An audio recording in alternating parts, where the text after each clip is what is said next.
What's up, everyone? It's the Interview Queen Alicia Toot here, and be sure to watch True Heel Heat.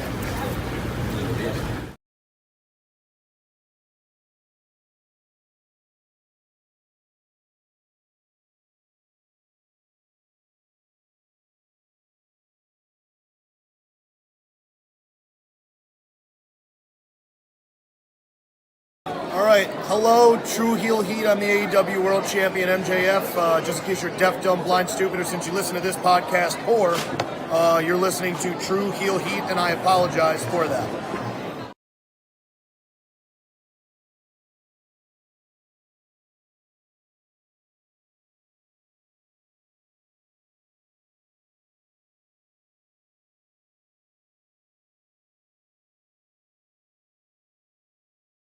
What's going on, everybody? This is your former AEW World Heavyweight Champion. Once a champion, always a champion. Swerve Strickland. Whose house? Swerve's house. You're watching True Heel Heat podcast.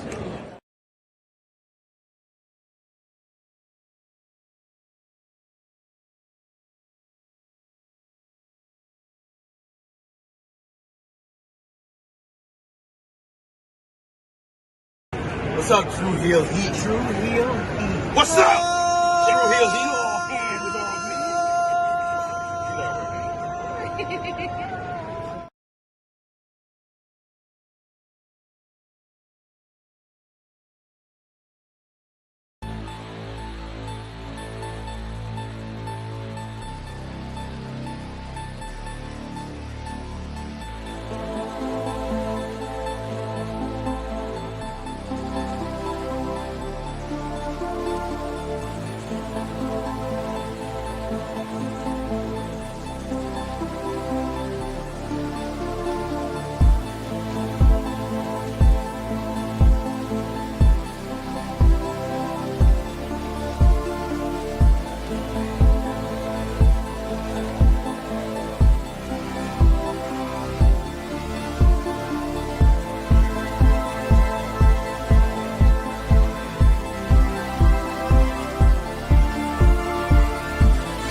Hello.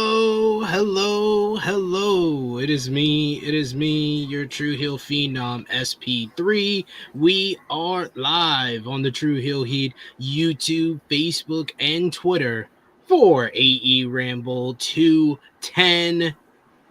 We work people, discussing last night's August 6, 2025 edition of AEW Dynamite as only we can. And to do that, I am joined by my esteemed colleague, the man of 59,000 subscribers. You go to him for your TV and movie reviews, as well as your honest criticisms of Tony Khan and All Elite Wrestling. He is Jimmy Macram. How you doing? I'm good. I hope you all are doing well. For the most part, indeed. We appreciate y'all if you're joining us live. Appreciate y'all if you're watching us on demand. Either way, show your appreciation back. The simplest way possible is by dropping a thumbs up on this video. It helps out the YouTube algorithm so much. You can share this video with all your wrestling fans, friends, and family on all your favorite social media platforms. If you're new to the True Heel Heat YouTube channel, hit that subscribe button, hit the bell to stay notified for all the great content in here. And of course, you can sound off in the live chat. We love to interact with all of you guys and hear your thoughts on last night's AEW Dynamite. Of course, if you want your comment highlighted on screen, if you want to show your support to the True Heel Heat YouTube channel and AEWramble here every Thursday, you can do so in the simplest way possible is by sending a super chat donation. Any dollar amount matters. It goes back to the contributors that you see on screen with us here. Goes a long way to help the channel grow and move forward. We don't want you to go outside your means, but any support is appreciated. It goes a long way for us here, and we always appreciate the support. We got Zach in the chat with us today who says, nice t-shirt, SP3. He sent this way before, so he must have saw me on Fightful Overbooked, which thank you either way. Appreciate that. We got Chuck Berries who says, what's good, THH fam? When that story came out, I only thought of Jimmy looking at SP3 like, don't you think you owe me an apology, bruh? And laughing emojis. Are you muted? Well, I think so. Two apologies. How do I owe you two apologies? Mike Bailey being annoying by his general fucking presence, and MVP grandstanding. Which you might have agreed with me on that. I don't remember. I did agree with you on that. What are you talking about? Just the one. I don't owe you an apology for either one of these things. No shoes and a headband. They kind of cancel each other out because he is such a grandstander. He's not the person that you should be like, oh, see, somebody agrees with me. Because when that report came out, everybody was like, how could anyone hate Mike Bailey? And all I thought of, I know one person. And nothing wrong with him. Like, he didn't do anything wrong. He exists. What do you mean? That's crazy. That's crazy. I'm sorry, sir. That's insane. Imagine you're sitting in catering, and then you just see that guy with a fucking mullet walk by. Like, oh, lost my appetite. I haven't eaten anything today. The words and opinions of Jimmy Macram do not necessarily reflect those of True Heel Heat, its viewers, or affiliates. Disgusting. Now I don't want to lose my fucking job because I already fucking burned that bridge with Triple H. Now I gotta take a picture of this motherfucker. Oh, that's it. Not only a picture, a video. You had to be on his vlog. Video. Oh my God, you poor bastard.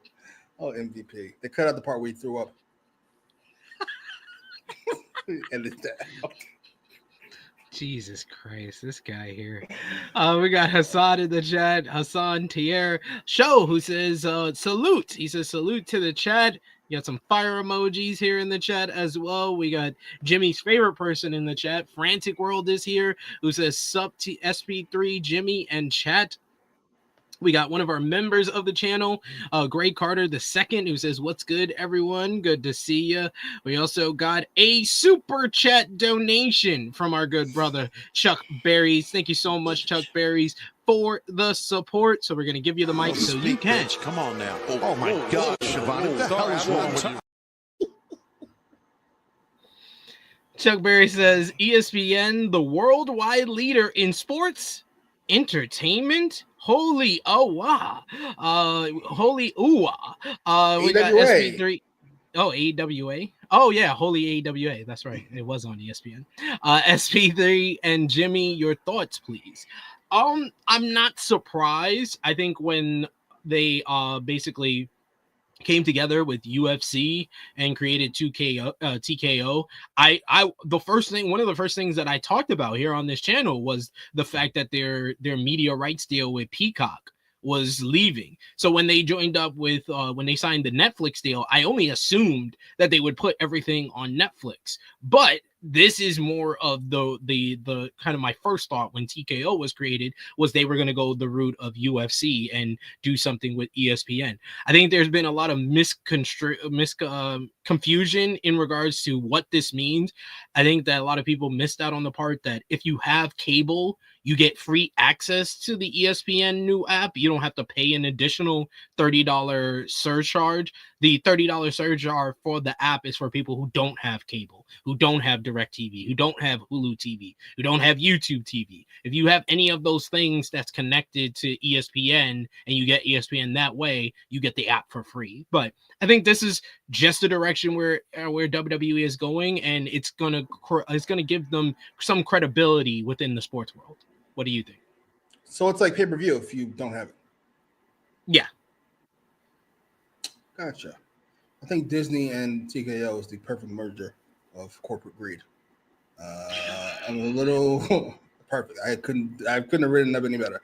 I'm a little confused by how they plan to make this money back. I will say that. What is it, $365 a year? I think I read. Yeah, it's a 1.6 billion, but it's just for the pay-per-view. It's not for the library. That's what I'm saying. Where does Disney think this money is coming from? $365 million. Oh, I thought you were talking about WWE. WWE, they got an increase. No, Nick Khan crushed it. $365 a year for, let's say it's 15 pay-per-views. Huh?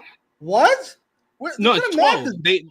It's 12 shows. It's 10 pay-per-views, 12 shows, because you get 2 nights of SummerSlam and 2 nights of Mania. We gotta keep this is I didn't shit on it, but I did mention that I thought Warner Brothers overpaid for AEW. Not like this. They got the discount. Like in retrospect, they got a discount. 360. That's 36 million of pay-per-view of the 10 pay-per-views. How many people have to buy this fucking thing or sign up for this fucking app? Are you fucking serious? Listen, whatever. I don't want any stock. So congratulations to everybody involved, I guess. But the stock price went down yesterday. Went down $8. Aw. For WWE, not for ESPN. How will Nick Khan afford to eat? Fuck out of here. Anyway, I will say this. I also didn't feel bad for fans. People like, they need this. I can't believe TKO is doing this. Back in the day, we cared about the fans. No, we did not. We did not ever. Stop it. Not once. This is not a WWE problem. This happened way before they were even alive. Never. Never, never, never. It's not about you. Never forget it. This is their job to entertain us. No, it isn't. The job is to make money. If they make money by putting on a bad product and they knew it would work, they would. Please stop.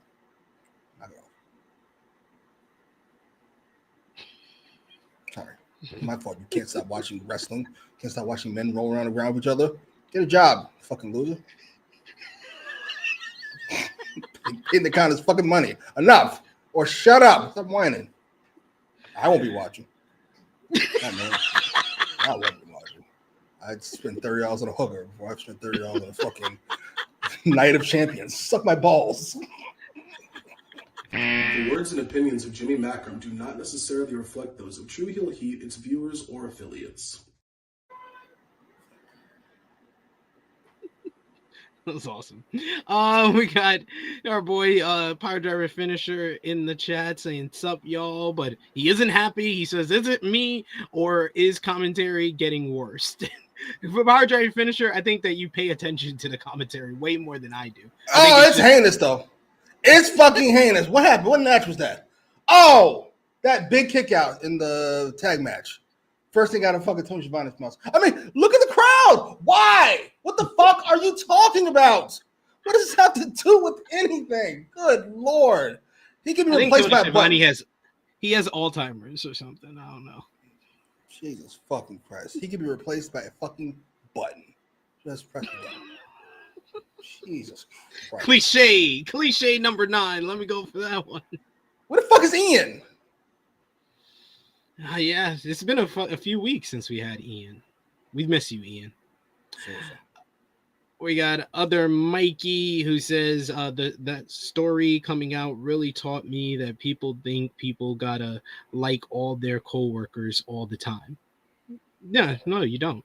You don't. You just don't. Frantic Girl says, I bet Jimmy is ready to pay $30 for WWE pay-per-views on ESPN next year. I'll give you the opportunity to rip him apart because he deserves that. Listen, he's feeling himself right now. We're gonna let him rock. I just don't give enough fuck about this thing. I'm sorry. I just don't. I read the news and I went, well, that's kind of greedy. Then I moved on with my fucking life.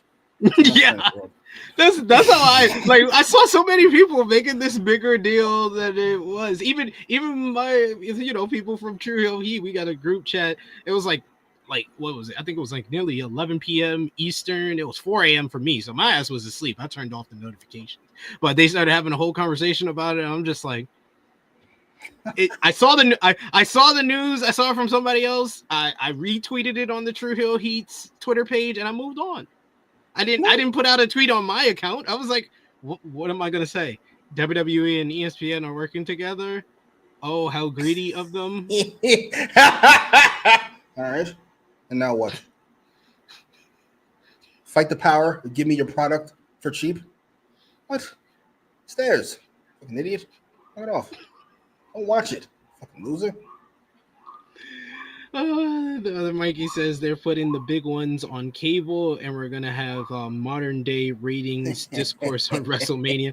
No, what I heard they're gonna do is they're gonna put like the first, like maybe like a match or two from the PLEs on regular ESPN, and then it's gonna be basically like the UFC, where the UFC has their preliminary matches on ESPN before the main card on the app.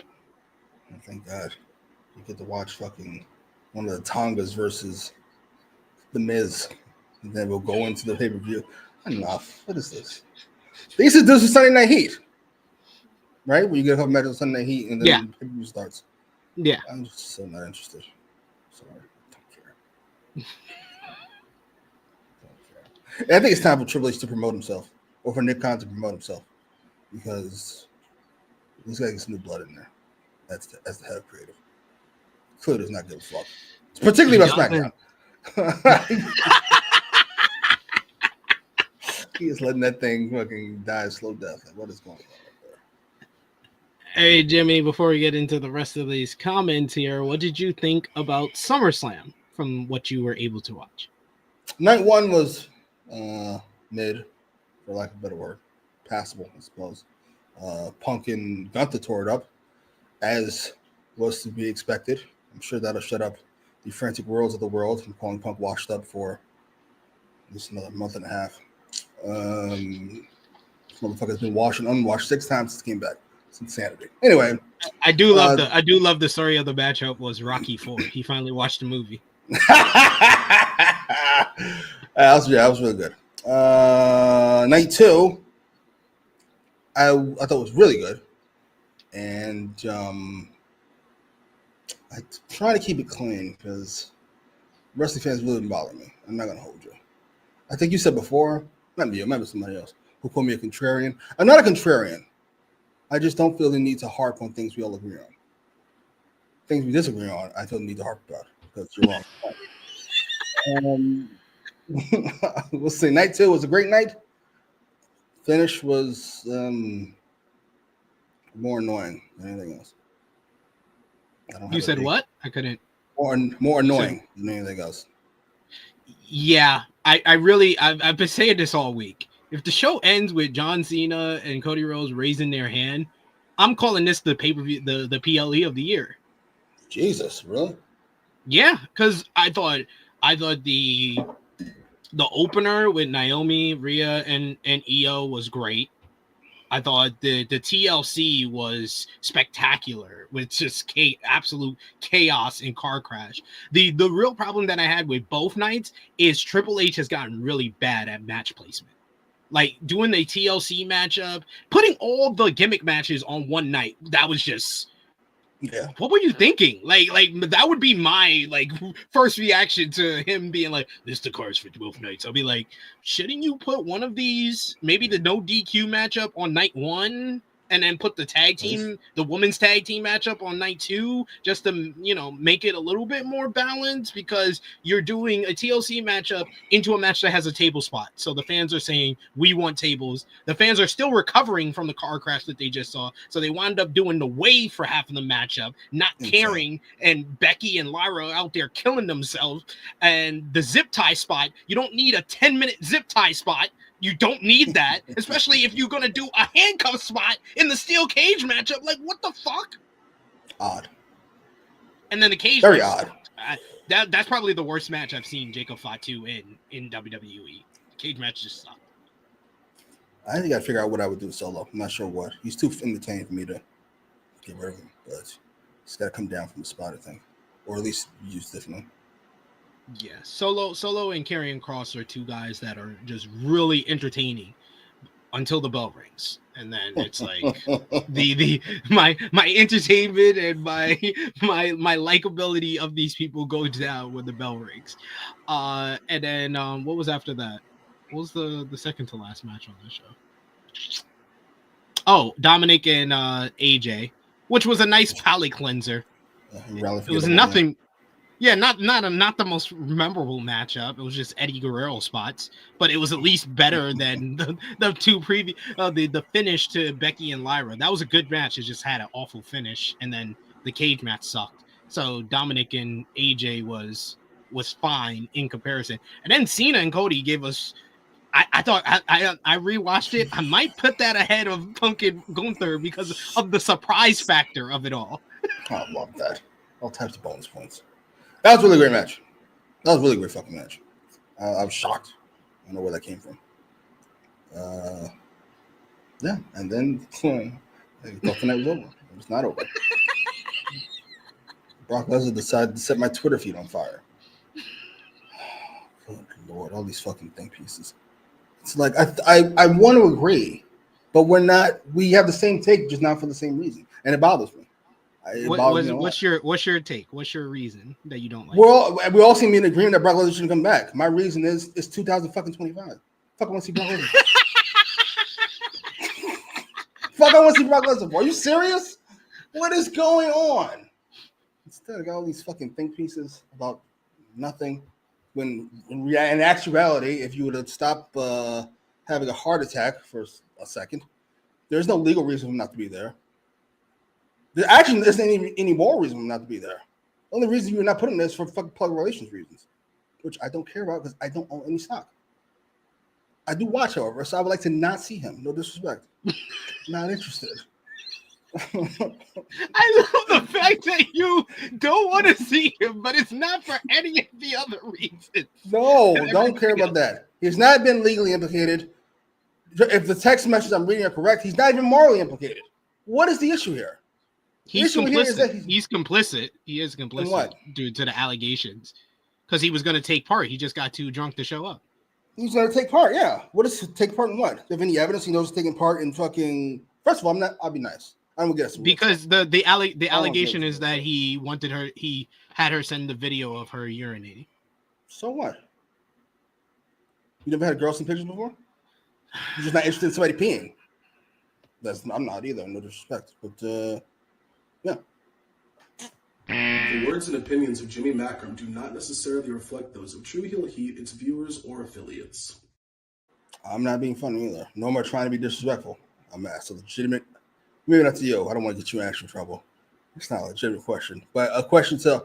It's really not, but like it absolutely is. Have you ever? All right, fine. I'll ask you that. I'll put you on the fucking spot since you want to throw me under the bus. You've never had a girl send you pictures before. I never asked a girl. I asked a very simple question, sir.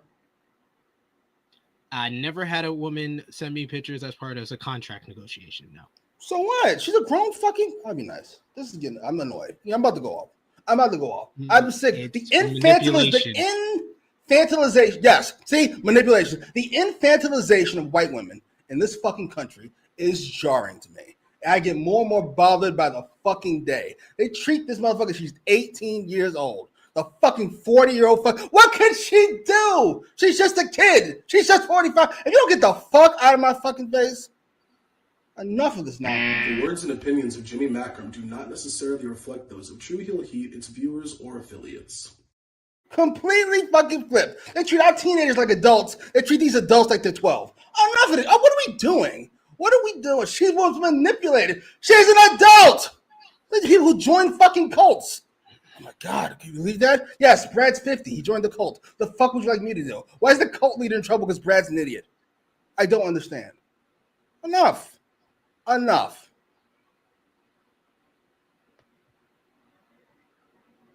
Padre Finisher says it's Taz for me. I agree, and you're absolutely right. Right on point, Excalibur. Taz, can you have a fucking coherent thought? So that's his reasons why he doesn't like AEW commentary. Derek, who's a big Claudio Castagnoli fan, because it's not the first time he's mentioned this today, says Claudio was not on Dynamite last night. He was there last week when he and Yuta tried to interfere during Moxley and Hangman. I hope he is there next week in Cincinnati, Ohio for Moxley versus Kevin Knight. We also got Chuck Berries, who says, by the way, Big Stoats gave us another hilarious soundbite last night. I'm really going to ask Romeo if he can upload Stokes promo last night, which, spoiler alert, is probably my moment of the night already. We got other Mikey, who says having the same zip tie spot in back-to-back matches was egregious. It wasn't a zip tie, two zip tie spots. It was a zip tie and a handcuff, which the zip ties were more effective than the handcuffs. That's weird. Very, very, very. We also got Davion, who says, I'm not on board with Karrion Kross. I mean, yeah. And we got some Jimmy supporters. You got T5 the Great, who says Jimmy got a point. There you go. I do want to be clear about this. Vince is a creep because that's her boss. Another one of these niggas. Good Lord. I swear to God. If I would shit in the middle of his fucking house, he'd lick it up. Enough of these people. Anyway, what I'm saying, Vince, listen, whatever happens to Vince, he deserves. You're her boss. She shouldn't even be in position to fucking make a competent decision. If she didn't she made a decision. What do you want from me? What do you want from me? Made a choice. She's a fucking adult. She's an adult, right? I'm not getting this wrong. Was she 10 when she signed with WWE? I don't want to get this wrong. I don't think they signed 10 I think you know. I think unlike Triple H, you have read the lawsuit. I certainly fucking have. Sorry, Triple H, but that's a good answer. No, I don't understand. How is that a good answer? Right, because you can say the end of the question. Yes, I've read it. Oh, okay. Just checking. That was the follow-up. The follow-up question was, have you read the lawsuit? He said before anyone asked, he said he didn't read the lawsuit. Lawsuit about what? What do you mean? Anyway, yeah, that's Cody Rhodes to hell. This is what we do. What did you think about Triple H canceling the post? Made sense after the show. What post-show press? What are you talking about? What is this? This is what we do. What do you think about now John Cena joining the Rock's faction in real life of throwing Triple H under the bus for him lying on him? Because Triple H on the post show said that John Cena, we asked John Cena what he wanted and he told us Brock Lesnar, so that's why we brought him back. And then immediately turning that shit around on Raw and having Michael Cole be like, I sat down with Nick Khan and Triple H and I asked them, how did when did you decide that Brock Lesnar was coming back? And Triple H and Nick Khan decided 3 weeks ago that they called Brock Lesnar and they said it's time for you to come home, and Brock said let's do it. And then John Cena having his interview earlier this week where he said that I've said it once, I'll say it again, for the last 20 years they deal him, I play him. He was like, I get asked all the time what I want. I was like, I just do what they ask me to do. But I'm excited for the future of WWE. I'm a little. Do you see what I'm saying? I'm gonna keep it together. Yeah, these are two. Triple H is not entirely sure who he's dealing with here. You can't treat John Cena and The Rock like they're regular people. They're not regular people. They have no need to fucking swallow your lies, nor should they. Yeah, if it's your fault, they're gonna say it's your fault, and there's nothing you can really do about it, which is why they can say it. Yeah, I'm here for it. If Cena didn't do that, absolutely, don't do that. Absolutely not. Do not throw me under the bus because I'm John Cena, quite frankly. I can do that too. And just to make this perfectly clear, Brock Lesnar is not being accused of rape. He's being accused of being complicit in sex trafficking. That is what is alleged of him. That's why he's mentioned 44 times in the lawsuit. What Jimmy is saying is not him sympathizing with Brock Lesnar. Do I think that Jimmy is wrong and that I do think Brock Lesnar did something wrong, at least morally?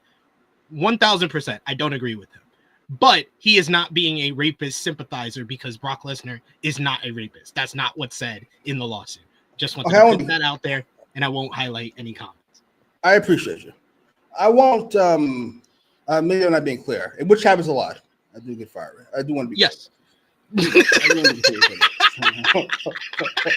When I say there's nothing morally wrong with what he did, I don't mean if he knew she was coerced, we'll say, into doing things, and then he participated. What I'm saying is, having read his name 44 fucking times, there's no proof of that. Therefore, if we can't prove it, there's nothing morally wrong. He could be ignorant. It's entirely possible. But the reason I asked you a question about the girl is because would I presume if I saw a picture of a girl on your phone, I would assume she was coerced into sending you that picture? No. I mean, it could be, but it may not be. And I can't punish you for something I don't factually know, which is my point. The reason I wouldn't is because it's PR. I don't want to be maybe connected to a fucking sex trafficker. Yes. I don't think it's the right time for Brock Lesnar to come back. I don't think there is no right time. I mean, yeah, if you're Jimmy Macram, there is no right time for Brock Lesnar to come back. But as far as like the moral ground and PR wise, it's not the best look at all, in my opinion, for WWE. Oh, well, then you're 100% right about that. Absolutely not. It's a terrible idea. Unless your whole point is just to bolster SmackDown's ratings, then it's a fine idea, I suppose. But essentially, yeah. You know what this is like? I had this thought. I was like, this guy was accused of, he sent a text message saying he was going to rob a bank, and then he never robbed the bank, and we want to throw him in prison. Like, yeah, if he would have robbed the bank, maybe we'd have something there. But this isn't even that. This is his brother telling him he's got a whole bunch of money, and we got to figure out whether or not he knew his brother robbed the bank or not. I don't know that for a fact. I don't. Sorry. I just don't know. I don't. And then if he knew, he didn't fucking take any money. This is my point. No, he got too drunk to show up. He got too drunk to take his brother's maybe ill-gotten gains. So he's punished. That's not how punishment is supposed to work. It takes place after the crime, typically. But if my brother is involved in that, I'm probably not having him involved in this YouTube channel until that's cleared up. Oh, well, certain. Well, yeah, because you have to deal with PR. WWE doesn't deal with PR. That's why that was my main point after when we were doing the SummerSlam review. I was like, this is a line in the sand by WWE being like, we don't give a fuck what y'all think. like what you gonna do? What you gonna do about it though? Like, really? I was like, God damn, you coming off a little aggressive there. Yeah, thank you. That's what I was like, holy shit. Are you serious? What? It was like I'm expecting like Rock to come out and stuff. When I hear that first riff, I'm like, yo, for real? Holy shit. What is going on? And then Paul Heyman. Oh my God, Paul Heyman. What did Heyman do? Heyman's another soldier. He had an interview with Ariel Helwani, and he was like, you know, you can't. He was like, you know, if you don't like it, get over it. He was like, you can't cancel Brock Lesnar. He was like, he's being criticized. Jesus Christ was criticized too. Oh shit! He's Triple H's anger translator. All the shit Triple H wants to say. He just has Heyman go out there and say, "Fuck you gonna do? You're gonna do a goddamn thing. Shut the fuck up."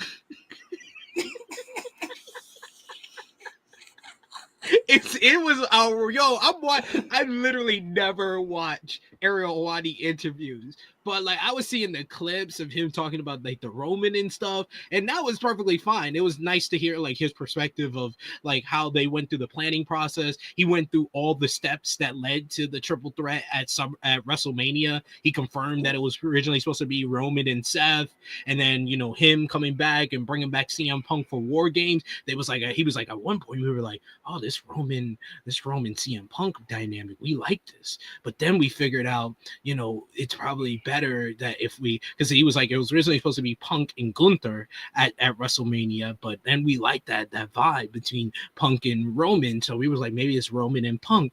But then we were like, no, maybe it's more interesting if we make it a triple threat.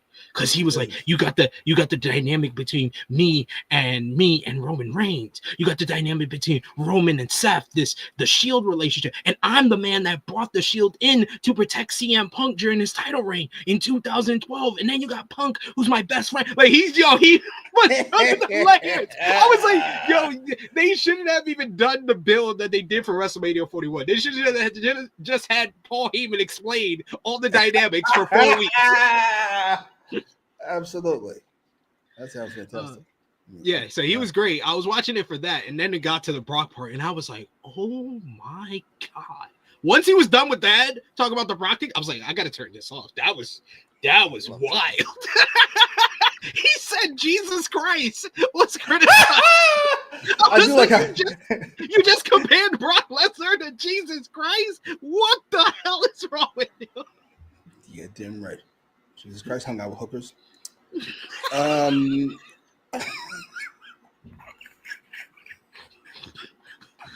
my goodness. Yeah. God damn. Holy shit.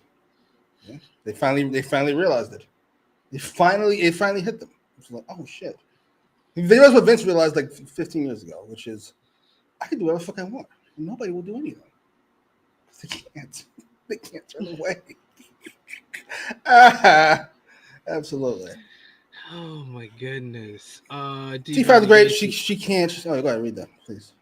He said the minute Vince tried something, she should have saved them texts, emails, record her interactions with Vince, and quit on their ass, lawyer up, and sue that ass.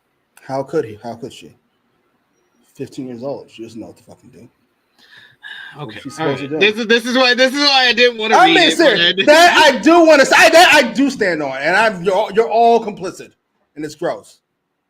You're not complicit in any trafficking or anything like that, but you're complicit in this. You're Don't complicit. Use the word complicit. Fine. You're all guilty of this horse shit, which is these treat white women like they're 12, and it's jarring to me. It's jarring. It's outrageous. It's disturbing. I'm not mad at any decision she made. I'm not mad at it. At any decision. I'm not mad at the decision to fucking take part and then sue. I'm not mad at that either. I think that's the right move for your well-being.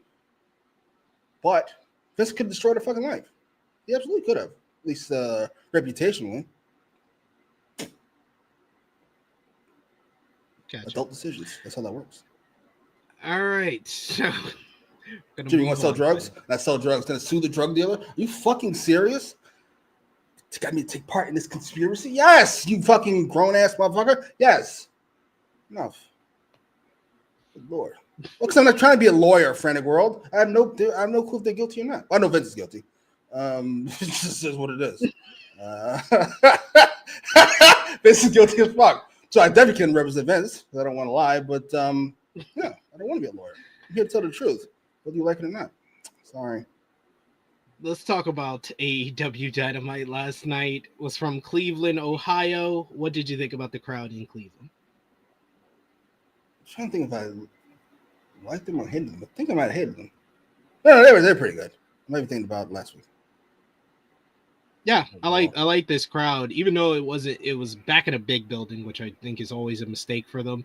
But I thought that the crowd was loud and they were into the action and into everything on the show. So it's a rare case of where the big building, smaller crowd, it actually worked in their favor.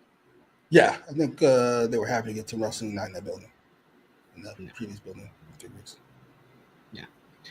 AEW Dynamite comes on the air with Excalibur welcoming us alongside Tony Schiavone and Taz before talking up tonight's main event, Mark Briscoe versus MJF, where we go to MJF and he is backstage and he's talking about how he just won the CMLL World Light Heavyweight title, which he calls the CMLL World Championship. He's holding his world title contract as well, saying that since Hangman Hangman Adam Page refused to give him a world title match, one of his friends is going to pay. Mark Briscoe is looking in the eyes of the devil, and he has no problem sending you back to hell or worse, Dumpster, Delaware, where he'll be stuck doing what he was meant to do, being a chicken farmer, a blue-collar bitch. He's not championship material. He's not a real man. He's white trash that got lucky, which is why the fans cheer for Briscoe, and they pity him. Tonight, MJF says that Briscoe's luck will run out. What do you think about this opening promo here? Good. Though, I'm going to get a lot more MJF this episode. So I don't think I'm mad at it. It's kind of been the theme since All In. It's either MJF or Hangman Adam Page who makes the most appearances on these shows now. Which is probably a good idea. I don't particularly like the way they're staggered along, but I do like to see them all. Yeah. They're the two top stars. They're probably going to be in the Forbidden Door main event. It just makes sense to me. Then we get the former AEW World Champion in action, Jon Moxley. He's going up against Jimmy Macram's favorite wrestler, Speedball Mike Bailey. You get Moxley and Speedball here, which I thought was actually a good matchup. I thought they worked pretty well with each other. Moxley gave this guy a lot, gave Bailey a lot. He must like Speedball. Speedball explodes out with some... I wonder why. He explodes out with some offense while Moxley was scanning the crowd, potentially looking for Darby Allin, which would become a factor throughout this matchup here. You get Moxley rakes Speedball's eyes as he was going for corner punches, and then he dishes out some punches of his own. Moxley was able to dodge a handspring. Bailey responded with a drop kick. Bailey floated over in the corner and went for his moonsault, but Moxley was able to simply poke him in the eyes while Wheeler Yuta took the referee for a bit here. He puts down Speedball and he starts grounding him for a bit. We get on the outside as Wheeler was distracting the referee. We get Marina Shafir who just sweeps the leg of Speedball, and Speedball landed very hard on the mat with like his head hitting the mat. Then you get Kevin the Jet Knight. He comes back out. Marina Shafir immediately gets in Kevin's face while Moxley is just smiling, smirking. He then slaps Kevin Knight in the face. Kevin Knight takes off his shirt and wants to fight. That brief hesitation though allows Speedball to hit the triangle moonsault, draping. Then he drapes Moxley over the barricade and hits this ridiculous moonsault double knees to the back. Moxley regained control during the commercial break, hitting an avalanche butterfly suplex. He then wrenches back on Speedball's fingers and then bites into his fingers as well. Bailey battled back with some kicks and a missile drop kick that landed flush off the second ropes. You get more kicks, lit up Moxley, and then he hits a running shooting star press. Moxley's able to try for a rear naked choke, but Bailey spins out of it and gets an arm breaker, going up for a huge shooting star press, but he only gets a 2 count. He transitions into a cross arm breaker and then a triangle choke. Moxley powers up and Bailey gets a Hurricane Rana back into the arm bar again. Both start trading near falls until Bailey popped up and hits another moonsault double knees. Knight and Shafir are arguing at ringside once again, allowing Yuta to trip up Bailey with the referee distracted. Then you get Moxley hitting the X Plus, but while Bailey kicks out of the X Press, you get Darby Allin who appears out of nowhere behind Yuta. He basically has a white towel which maybe has chlorophene or something. I don't know. He drags Yuta to the bag. He just snatched him up real quick. Moxley got distracted by this, and Bailey gets a flash roll up, which gets a very close 2 count that the crowd was very much into. You get Bailey. He starts lighting up Moxley with some kicks. He hits him with 1 big kick. Then he hits the time adventure. Somehow, some way, Moxley is able to kick out at 2. He then transitions into an arm breaker, but Moxley is able to basically reversal out of that. He sinks in a rear naked choke. He goes from the rear naked choke to the bulldog choke for a bit here, and then he transitions the bulldog choke into the Death Rider for the 1-2-3 to pick up the victory here. Post-match, Moxley and Shafir, they scrambled through the crowd to presumably go get Yuta and to save him from Darby Allin. They head outside just moments after this, where they caught Wheeler Yuta in a white body bag. They pull him out of the way as Darby is speeding up in a truck. He stares down with Moxley before peeling off. They then unzip the body bag, where Yuta has a sign on his forehead that reads "Forbidden Door," which commentary says this must be a challenge from Darby to Moxley. Really? Brilliant.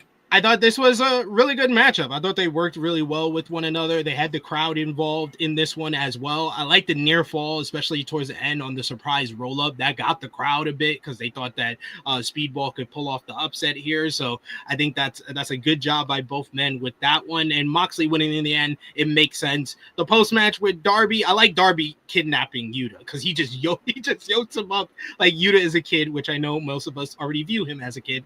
And that's the challenge from Darby. I like the fact that Darby hasn't said anything since coming back. I think that it's making him basically feel like more of a man on a mission and more accustomed to his old father figure, Sting. So what did you think about Speedball and Moxley and then the post-match with Darby?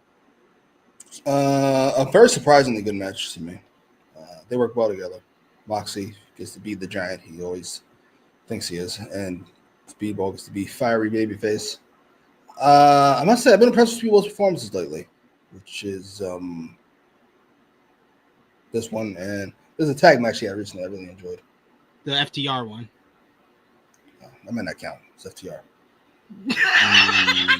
I love that. You're going to disqualify him. I might have to disqualify that one. But so this is his new best performance. Yeah, I enjoyed it. It was really good. As far as post match goes, I wish these things actually took place longer. Like, I hate that we get questions and they're resolved like the next minute. Oh God, Will's been kidnapped. What's gonna? Oh, never mind. There it is. There you go. It's because they did do like a show long angle with that on Collision where Moxley where he kidnapped Moxley. He put the fair. I always say it's chlorophene. When someone has a white towel and puts it over your mouth, I just assume it's chlorophene. And he took Moxley and he was about to throw him off the fire escape a few segments later. I wish they would have done that. At least wait a few segments before they found Yuta outside. Because it was like Moxley teleported to the outside area.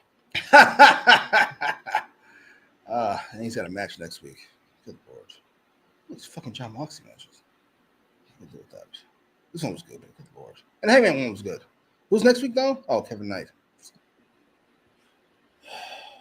All right. Why do you hate so many people? Can't Moxley stick to talking about nothing? I have to see him wrestle every fucking week. He's actually on a good stretch of matches you enjoyed, though. Yeah, Hangman, Speedball. Oh, the Speedball wasn't impressive. Speedball wasn't impressive. And Knight should be good, too. Can we be done after that?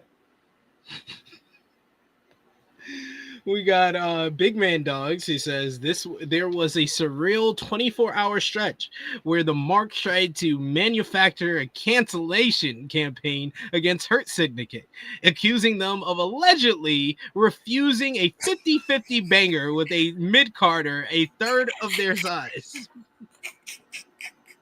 Absolutely. You know I was team what's his face. I'm team MVP on this. You know, he was obnoxious and has been obnoxious on TV for a while. I've been saying it every week. Won't let MJF get a word out. How do you even do that? I think we got to go back to our old catchphrase of TK watches the Ramble because he heard you and he was like, you know what? I think we're going to have to separate MVP from MJF. This nigga is violent. Yeah. I did find funny, though. It was like he wants to lose to a younger tag team, like Gates Maggot. The Outrunners one was a huge pop. It's all the people they've already beaten, Jimmy. Beaten Gates Maggot. They've beaten Private Party. They've beaten the Outrunners.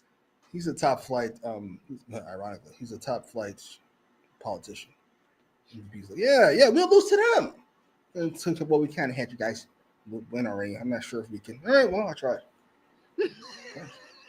Try. He probably suggested it after they already beat them too. Like now there's heat there. Now there's a story there, you know. Well, we can't have you guys have them again because I'll try. I tried. Fair enough. Can't say I didn't try. He said, yeah, Big Man Dolly, that's the point. He said the Outrunners. That was outrageous. Oh, he's so full of shit. I'm happy for it. Big Man Dolly says, I thought this match was very well worked. Maybe a bit long, but it was still good to me. Speedball is good at selling. Yeah. Yes. As long as we've fixed the Speedball problem, which is the problem when he came in originally was they put him across from Kenny Omega. Already a bad idea. They had him with a microphone, another bad idea. And treat him like a main eventer, a terrible idea. We found his space. He's a mid-card fodder. That's it. I'm good with that. I'm good with headband, no shoes being mid-carder. I'm good. Just have good matches, sir, and that's it. That's all we need to see from you. You need to have a microphone. Kenny Omega. You would never forgive that, will you? I've never seen Kenny Omega, who is inherently uncomfortable, look more uncomfortable. Speedball. What are we doing? Congratulations. Thank you.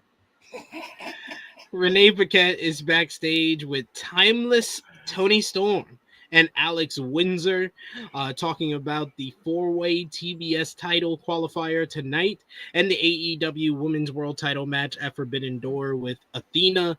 Storm says that that you have got us twisted. She says that the one thing that she's learned about this non-sexual friendship that they have is that you can beat us down, but you can't beat us off. Windsor says she has to calm Storm down before saying that you can't give her any lick without her giving any lick back, and was shocked that she's starting to sound like Tony Storm with the innuendos, who says that if Athena wants to whip out her John Hancock and wet the ink, then they can do it tonight. Tape your tits and tango, as the two women got together and danced off screen.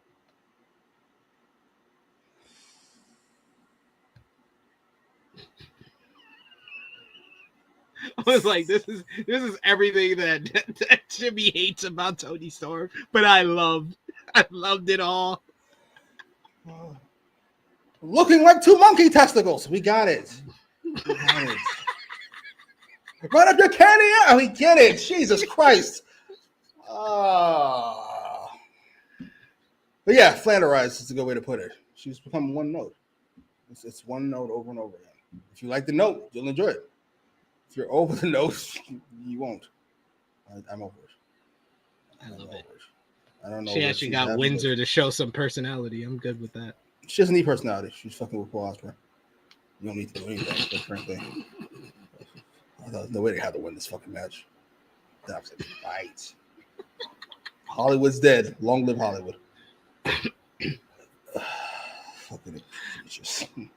Earlier today, we see Renee Paquette is in the parking lot as Mercedes Moné arrives eating watermelon.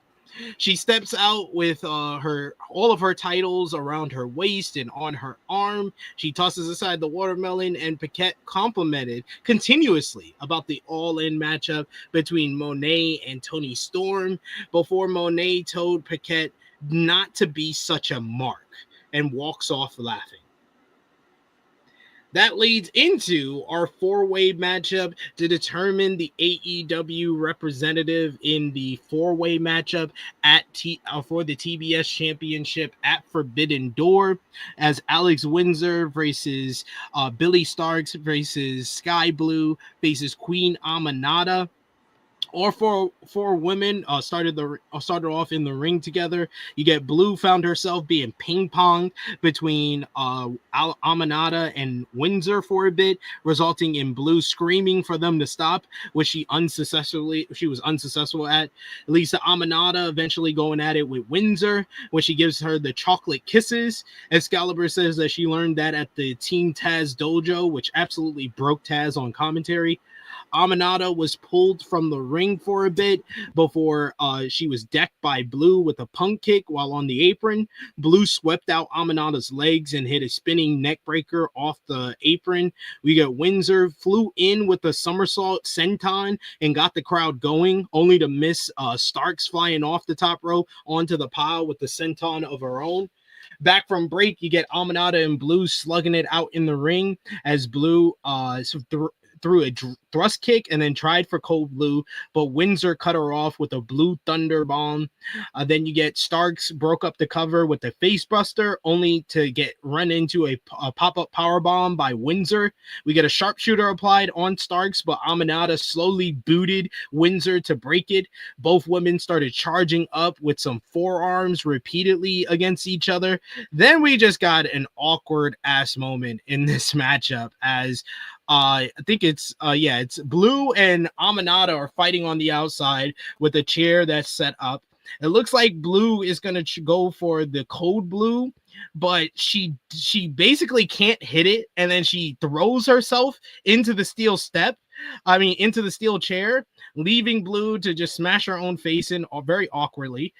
Back in the ring, you get Windsor. She hits a discus clothesline on Starks. Meanwhile, Aminata hits like a sit-out vertical onto the chair. Then Windsor, though, is able to get a small package, the big package from Toni Storm on Billy Starks to pick up the 1, 2, 3 and qualify for the 4-way TBS championship matchup at Forbidden Door. Post-match, before Toni Storm can even get in the ring to celebrate with her friend, Mercedes Moné makes her way down, coming out, and she confronts Alex Windsor. Toni Storm is on the outside, and she looks like she's about to get in the ring to go face-to-face with the woman that she defeated at All In. But when Toni gets into the ring, she doesn't see Athena setting up for the old face behind her back. She's able to hit it. Mercedes uses a distraction for Windsor to hit her with the backstabber, and then Mercedes and Athena go face to face for the first time since they faced each other in the Owen Hart Foundation tournament, with the commentary team saying that it looks like they have some type of truce against Storm and Windsor. What did you think about the 4-way matchup? I thought it was solid work from the three women, other than that very awkward spot with the steel chair with Aminata and Blue. That kind of, I can understand if it took you out of the matchup, it kind of did that for me. But I like the post match because it feels like they were setting up or teasing multiple different matches going on here. I think I got to pop out, pop back in, but let them know what you thought. I did not particularly like this match. I certainly didn't like the fucking winner. I didn't like the post match. Athena and Mercedes having a stare down. When the fuck's that match going to take place? That's not a build. Two people staring at each other is not build. Nor do I would care if it was. I'm not here for most of this. I think this is, if I was a conspiracy theorist, I would say this is a concerted effort by Tony Khan to bury women's division. I think so. I'm considering it. If I was a conspiracy theorist, I'd think that. I'll keep my eye on it. I'll say that much. Keeping my eye on it. Like the Epstein list. What you think? You think these four? Do you think these 4 ways are his way of killing the women's division? Yes. They're not gonna pop a rating. They'll do poor, and he can see this is why I don't do it. Because of this. It's not my fault. Don't blame me. Look at somebody else. Gotta keep that shit on Collision.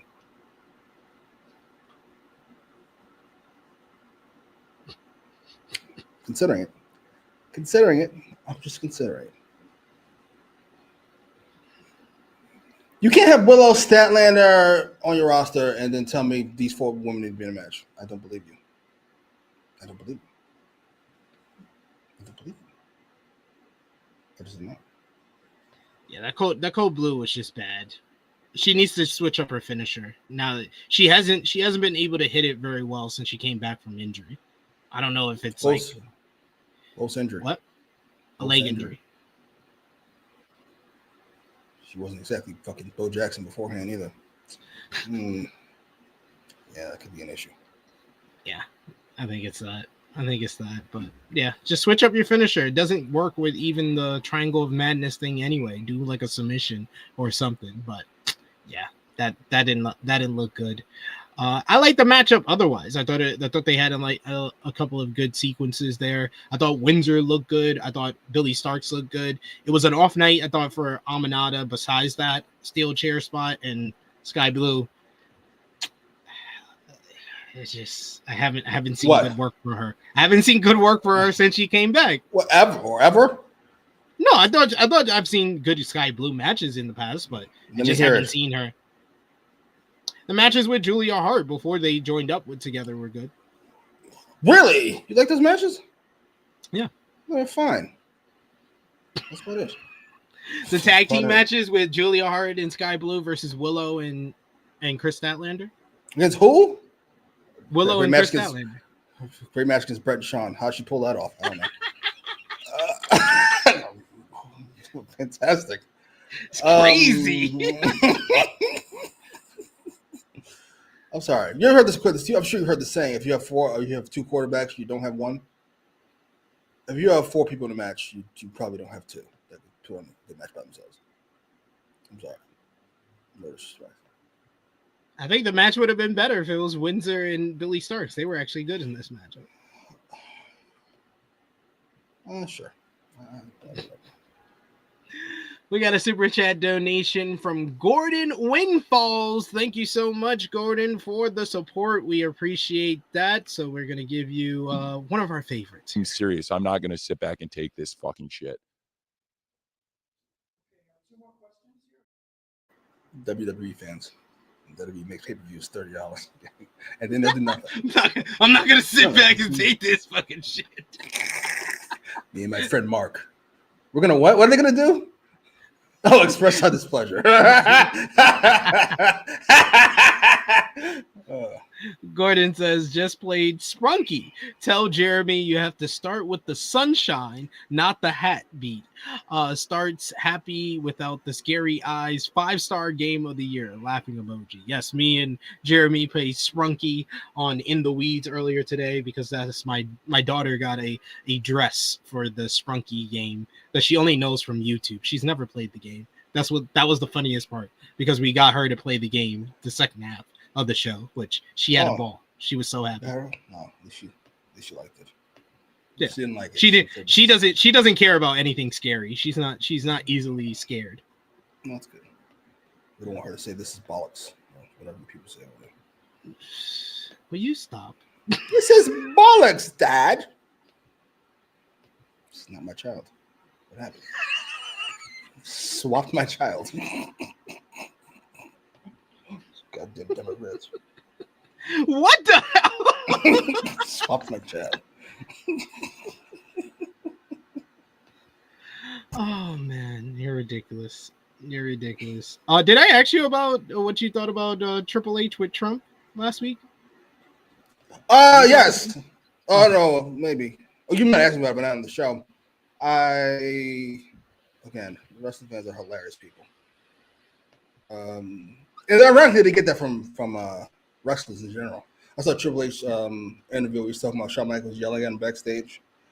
Then Shawn comes in and he cuts a promo on me. I'm like, I'm pretty sure it's not a promo. Wrestlers are hilarious. Everything they do, they talk about in wrestling terms, and it's hysterical. But I will say this about Trump and Triple H, which wrestling fans are equally ridiculous. They're complaining about Triple H being with Trump. I'm like, Triple H is in the White House. He's in the White House spewing fucking water. If you saw fucking Triple H and Trump cutting up a body together, you'd be like, I can't believe this. Triple H hanging out with Trump. Nigga, the country's going to shit. Pay attention, fucking please. Fucking wrestler on the White House lawn spraying water. Are you fucking serious? The country's becoming a joke. You worried about his fucking politics. You fucking serious? Good Lord, what is going on? Well, that's if you watch Fox News, Trump has done more in his first 6 months than any any sitting president of has. all time because he has certainly has. trade promises. I will say this: we're speed running to death of this country. I thought we at least had like a couple hundred years left. I thought we had maybe a couple hundred years left. 50, maybe 45. This is old. Goddamn shame. Did you say anything about the post match to the women's match, or you were just crapping on the women's match itself? I didn't crap on it. I just didn't care about it. What's that? A post match is a mess. It's a mess. I'm sorry. I don't care about any of these things together. I don't particularly care about the Athena and Tony feud. I don't think that's been properly done. I don't care about Mercedes and Athena staring each other down. Mercedes and her ridiculous looking heels. And I certainly don't care about Mercedes and Hollywood's girl. I just don't. You know her name. You were about to say her name, and then you said Hollywood's girl. It's blasphemy for me to say her name. It's outrageous. That's outrageous. That's outrageous. That's disrespectful. You're disrespectful. Really? Yeah. Why is she getting a title shot at the pay-per-view? Because she won the match. Yeah. Thank you. Why'd she win this fucking match? Don't say a big package. It's fucking ridiculous. It's so silly. She got the big package. She's hanging out with Timeless Tony Storm. It's in the UK. She's from the UK. I don't give a fuck. Good Lord. This is insane. And it's a 4-way. It's not 1-on-1. So waste everybody's time. Great. Still something out there. Who cares? The girls. Renee Paquette earlier today was backstage with the Young Bucks, asking if they've seen Brodido and the success that they've had. Nick wasn't having it. He says that there's been some serious disrespect as Matt grabbed a stagehand named Charlie and yelled at him for the lackluster entrance given to them last week, handing him notes to give to Justin Roberts and telling him to give him a proper introduction and not a disrespectful one later tonight. I have enjoyed the Young Bucks downfall, the rise and fall of the Young Bucks. It feels like the second half of True Hollywood Story. I would say it is clever, and I did want it to continue until tonight. I sure hope they don't fucking overdo it. I sure hope they just do just one gag instead of 3. Good Lord. All of them hit to me. Then we get Renee Paquette, who everybody didn't see the earlier today sign on the Young Bucks interview, so thought that she was teleporting. As she was in the ring for Kyle Fletcher and Don Callis for an interview following Kyle Fletcher's big win over Dustin Rhodes on Collision. He needs a custom title. That shit looks ridiculous. He needs a pink strap.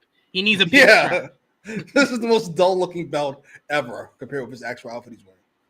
It's insane. You get the Don Callis family have now a table of titles with all of Okada's titles there as the faction holds court in the ring. Paquette says that it was a hard-fought, gruesome battle with Dustin Rhodes on Collision when she's cut off by Don Callis, who legitimately got booed out the fucking building. My God, did these people hate Don Callis? Callis says that why is he building the largest numerical faction in all of wrestling? Power. If you want power in this business, you cast your eyes on the gold, and when you have gold, you control destiny. Callis brings up Kazuchika Okada's 3 titles and now Fletcher's TNT championship. Much like Okada put Omega on the shelf, Kyle Fletcher might have ended Dustin Rhodes' career entirely. Fletcher says that Rhodes got exactly what he deserved for stealing his moment at All In.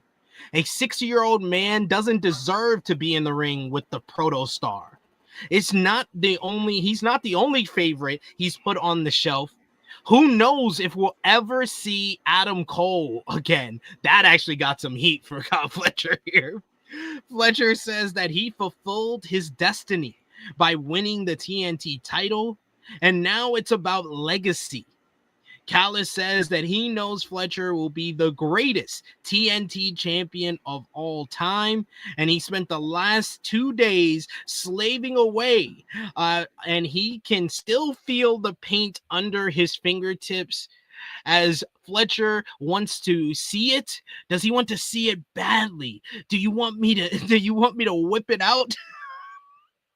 Callis unveils a painting of Fletcher himself, super ripped, much like he had with Kenny Omega years ago as world champion, and Fletcher is literally just wearing the TNT championship. And Fletcher says it's the greatest gift he's ever received, and he knows he owes all of his success to Callis while wanting to do the family proud.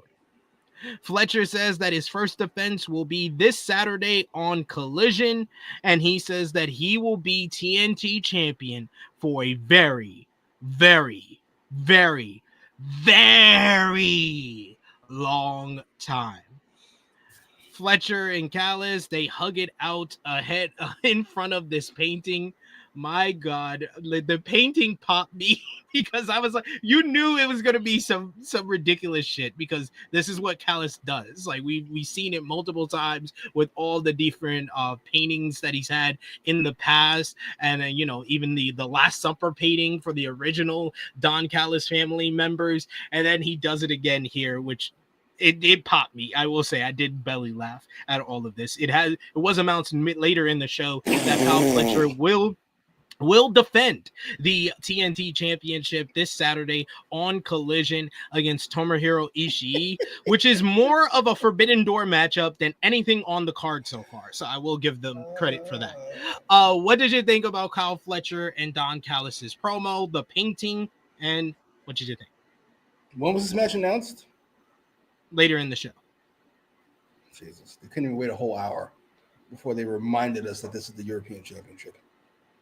Good Lord, I had almost forgotten when Kyle and them were talking. It was like they did wait an hour. They announced this. They announced this during the main event.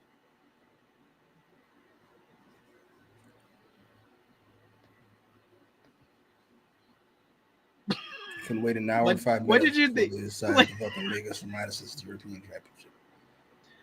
What did you think of Fletcher's promo? I didn't care for any of this. I'm gonna tell you the truth. Outside of the painting. Painting I liked a lot. The painting did pop me. It's hilarious. Callis didn't say anything. Though watching him get booed is an experience in and of itself. And Fletcher's still not very good. He should be quiet and let Don do all the talking. Please and thank you, if you don't mind. So another Seth Rollins situation. Except at least Seth knows what he's doing. Kyle still seems very unsure. Kyle's unsure. Seth is a bore. I'm sorry. I know it's not a WWE Raw conversation. I'm bored of everything Seth Rollins does. All of it. All of it. There's not one thing he does go, yeah. That wouldn't be cool if somebody else did it. Sorry. See, I'm not gonna harp on something that we already agree with. I learned from you.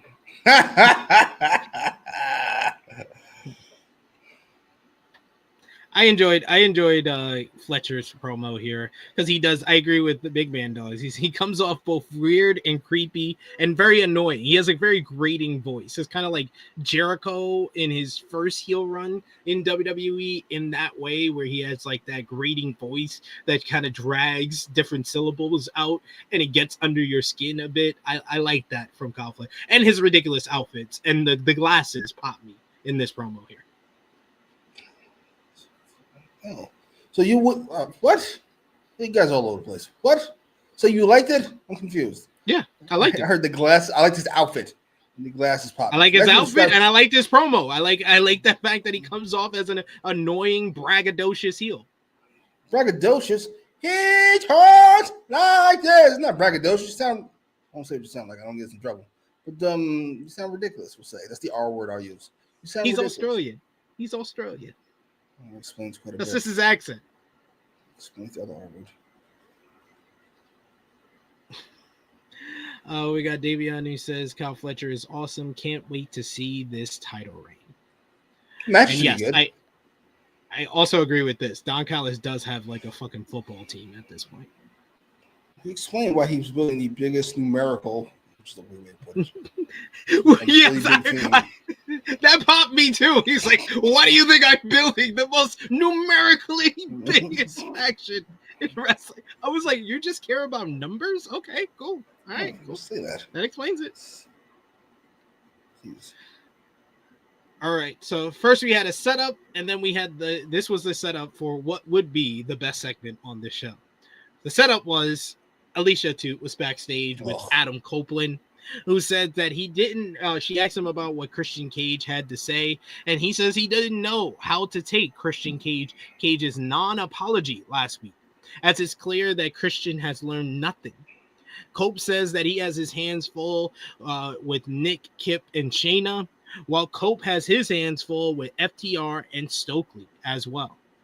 And he got a hold of Tony Khan, and next week it will be, for the first time ever, Cope versus Stokely Hathaway. Cope says that it'll be up to FTR if they want to break their order of protection from him and save Stokely, or stand in the back and watch him get slaughtered. The choice is theirs. Later in the show, we would hear from FTR and Stokely as Alicia Toot was once again backstage with the crew. And you get Dax Harwood, who says they know what Adam Copeland is doing, and they did this for his expense and his family. Wheeler says that they told Stokely he didn't have to be there next week, but now they can't be held responsible for what Stokely does to him. Stokely looked absolutely shocked at them saying this. Stokely says that he's injured and calls Copeland a bully. He says, while he says, I'm short, I'm bald, I can't get any hoes. I've been fighting my whole life. He says the fight next week in Cincinnati will see Copeland head back home to his wife, who has a head like a micro baller.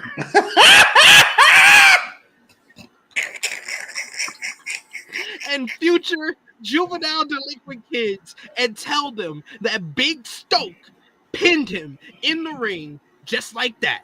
Top guys out. Cash was trying so hard not to laugh. That shit's hilarious. Micro brawl ahead. Yo, they both, oh man, they both broke. They both broke character. They both tried to cover their faces when he said micro ball their head. Like, they lost it. Oh my God. This was absolutely splendid. This was absolutely splendid. This is up there. This is up there in the Stokely Hathaway Mount Rushmore promos. Imagine this gets Edge to cheat on his wife again. He does have a micro brawl ahead.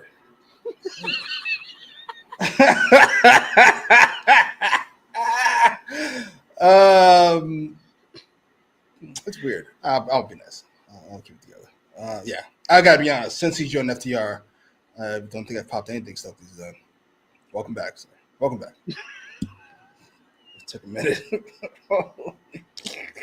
He was on one. Yeah, the best part for me was Dax under his breath saying, "You can get hoes." You can get hoes.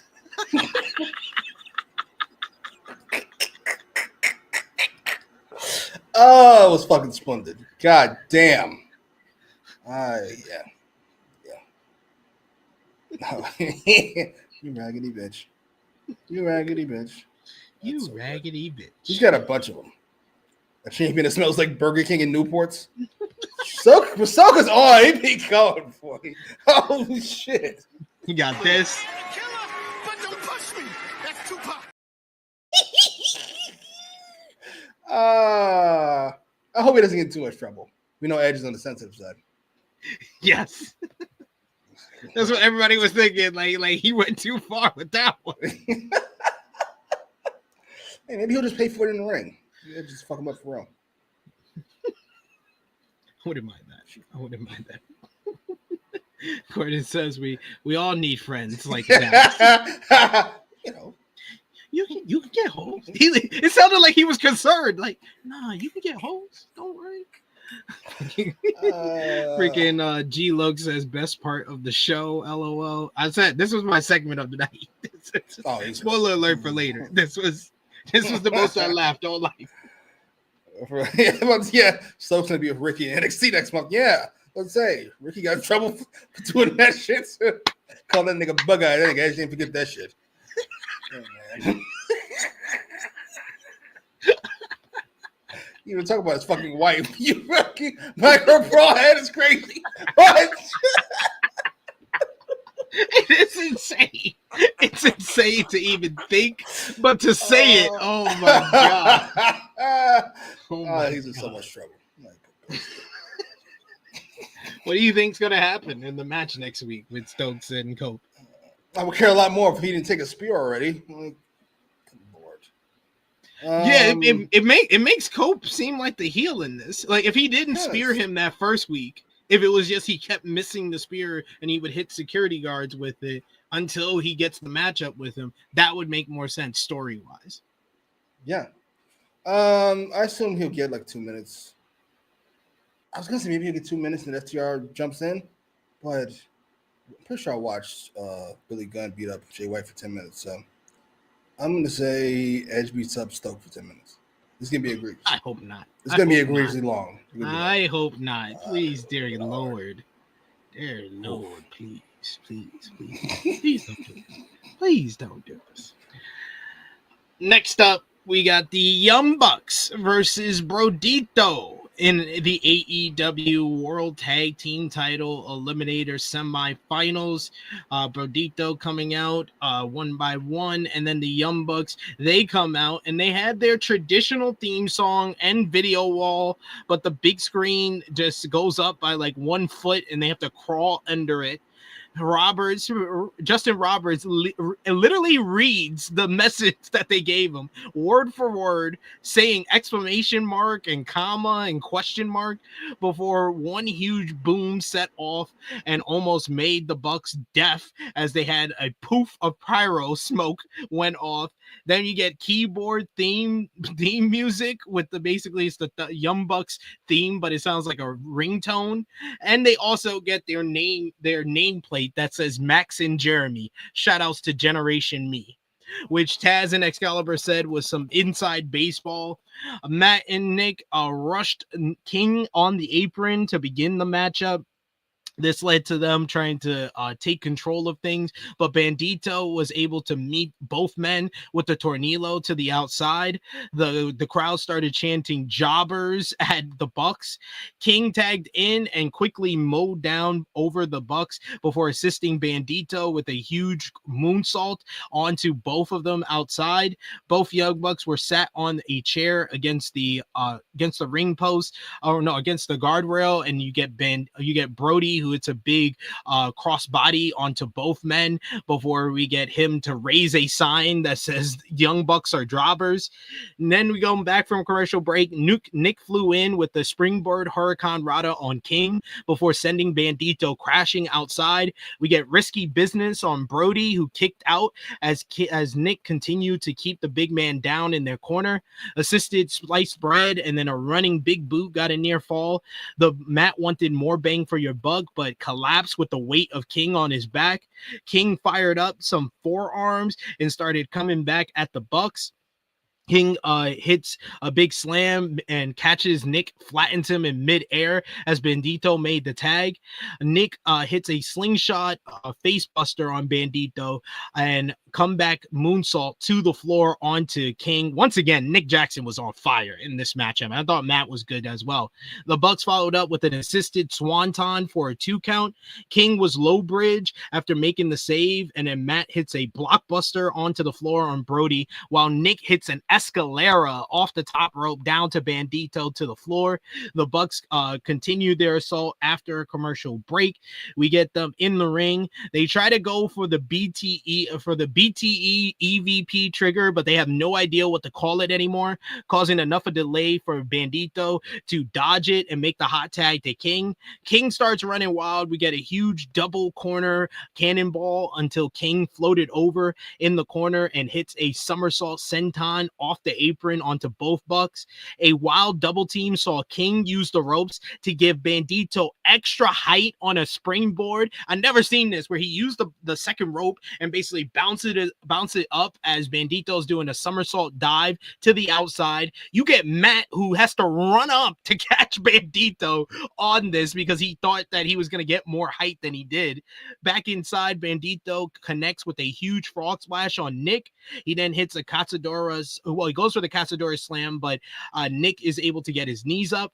Matt took advantage with the Cazadora facebuster on Bandito and then crotches King in the corner. He hits a huge superplex. Brodido then tried the double team cannonball, basically monkey flip, but Bandito crashes and burns, and we get the super kick party by the Bucks. They hit the TK driver on Bandito, but King is able to break up the cover. We get a whole bunch of offense from all the men in here. You get the X knee into the 21 plex on Matt, but Nick is able to break up the cover. King wiped out Nick with a tope con hilo on the floor. Bandito flattened Nick with a avalanche fall away slam, then a senton by King, and then finally they hit the monkey flip assisted 450 for the 1-2-3 as Brodido pulls off an upset here, eliminating the Young Bucks. 3-time AEW World Tag Team Champions have been eliminated from the Eliminator Tournament. Brodido now moves on to the finals where they will face FTR, I believe, in 2 weeks' time on Dynamite. This was a hell of a matchup. I thought this was awesome. These two teams worked really well with each other. Once again, Bandito, he's just been on fire. Ever since he went to Mexico, I feel like he's become like a top 10 guy as far as in-ring work. And it feels like continuously, I'm like, anytime he's on this show, he's having the match of the night. Brody King is just awesome. I feel like this tag team is giving him more of a spotlight to kind of showcase how good he can be with pretty much any tag team partner out there. So, and the Young Bucks have been great. Despite, however you feel about the storyline, I think they've been great every time the bell rings. And this was another example. Yeah, this is a really good match. Great. Yeah, go great. Nick Jackson was splendid, as per always. Matt Jackson was here. He was definitely in the match. Brody was great. Bandito was great. I got to be honest, I was ready to skip ahead after they kicked out of the TK driver. I was like, here we go. Hanging around too long, as we always fucking do. I was like, you know what? I'm going to give it a shot. We'll hang out a little bit. They had like another good match after that. Yeah, I'd say it was great. As for the win, we need Babyface fifth. She ought to beat. So, sure. You can go with that. I don't care one way or another. I'm not going to give him credit for putting together two random babyfaces so they can lose. Congrats. Hey, maybe MVP's like, we'll lose to them because apparently they didn't want to work with FTR. So maybe they'll be like, we'll lose to them. You think so?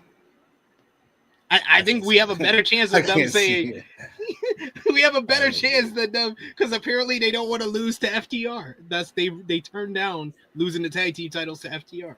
Yeah, that was hilarious. What the fuck's the point of you? Whatever. Yeah. I like MVP's moxie. I don't know if I like his booking decisions. This lies makes no fucking sense. Yeah, this is good. This is really good. We got Annika who says she didn't see that coming. I said this a couple of weeks. I said Brodido was going to be the ones to beat the Young Bucks. I was surprised by the Young Bucks beating Outrunners, but I knew they weren't going to beat Brodido. That's cool. Gordon says, I need Max Caster to beat them in a handicap match to continue the Jobber storyline. That would make them even bigger jobbers. Chuck Berry says this match was fun as hell. Davion says this match really made me happy. We also got King Potato who says Mark Briscoe in the main event for 4 weeks in a row. TK in the Epstein files. Absolutely. What the fuck is going on? I don't know who hates Mark Briscoe more, you or King Potato. I don't hate him. He's great. Luis, yeah, okay. Luis says now that MJF might have some beef about being kicked out, maybe he cost them the match. That would be a good follow-up. I don't know if I can expect that from this storyline at this point. This has been a mess. Well, let's talk about it. Because we go backstage right after this. We see highlights of the MJF and Mark Briscoe rivalry before the night's main event. Then Renee Paquette is backstage with the Hurt Syndicate. And MVP congratulates Brodido for winning their match. And they will be more than happy to hit either them or FTR at Forbidden Door. In comes MJF.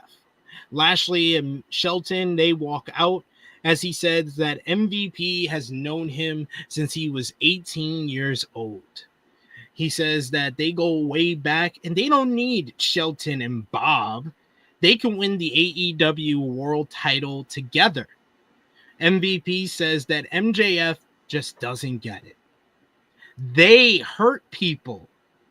But ever since MJF joined them, it's been all about me. And his ego, that's coming. He says that's his ego, and that's coming from MVP.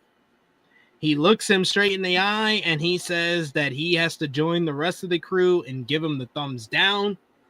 MVP says that out of respect, they'll leave him healthy, so MJF can challenge for the AEW World title, but he hopes MJF loses his title match.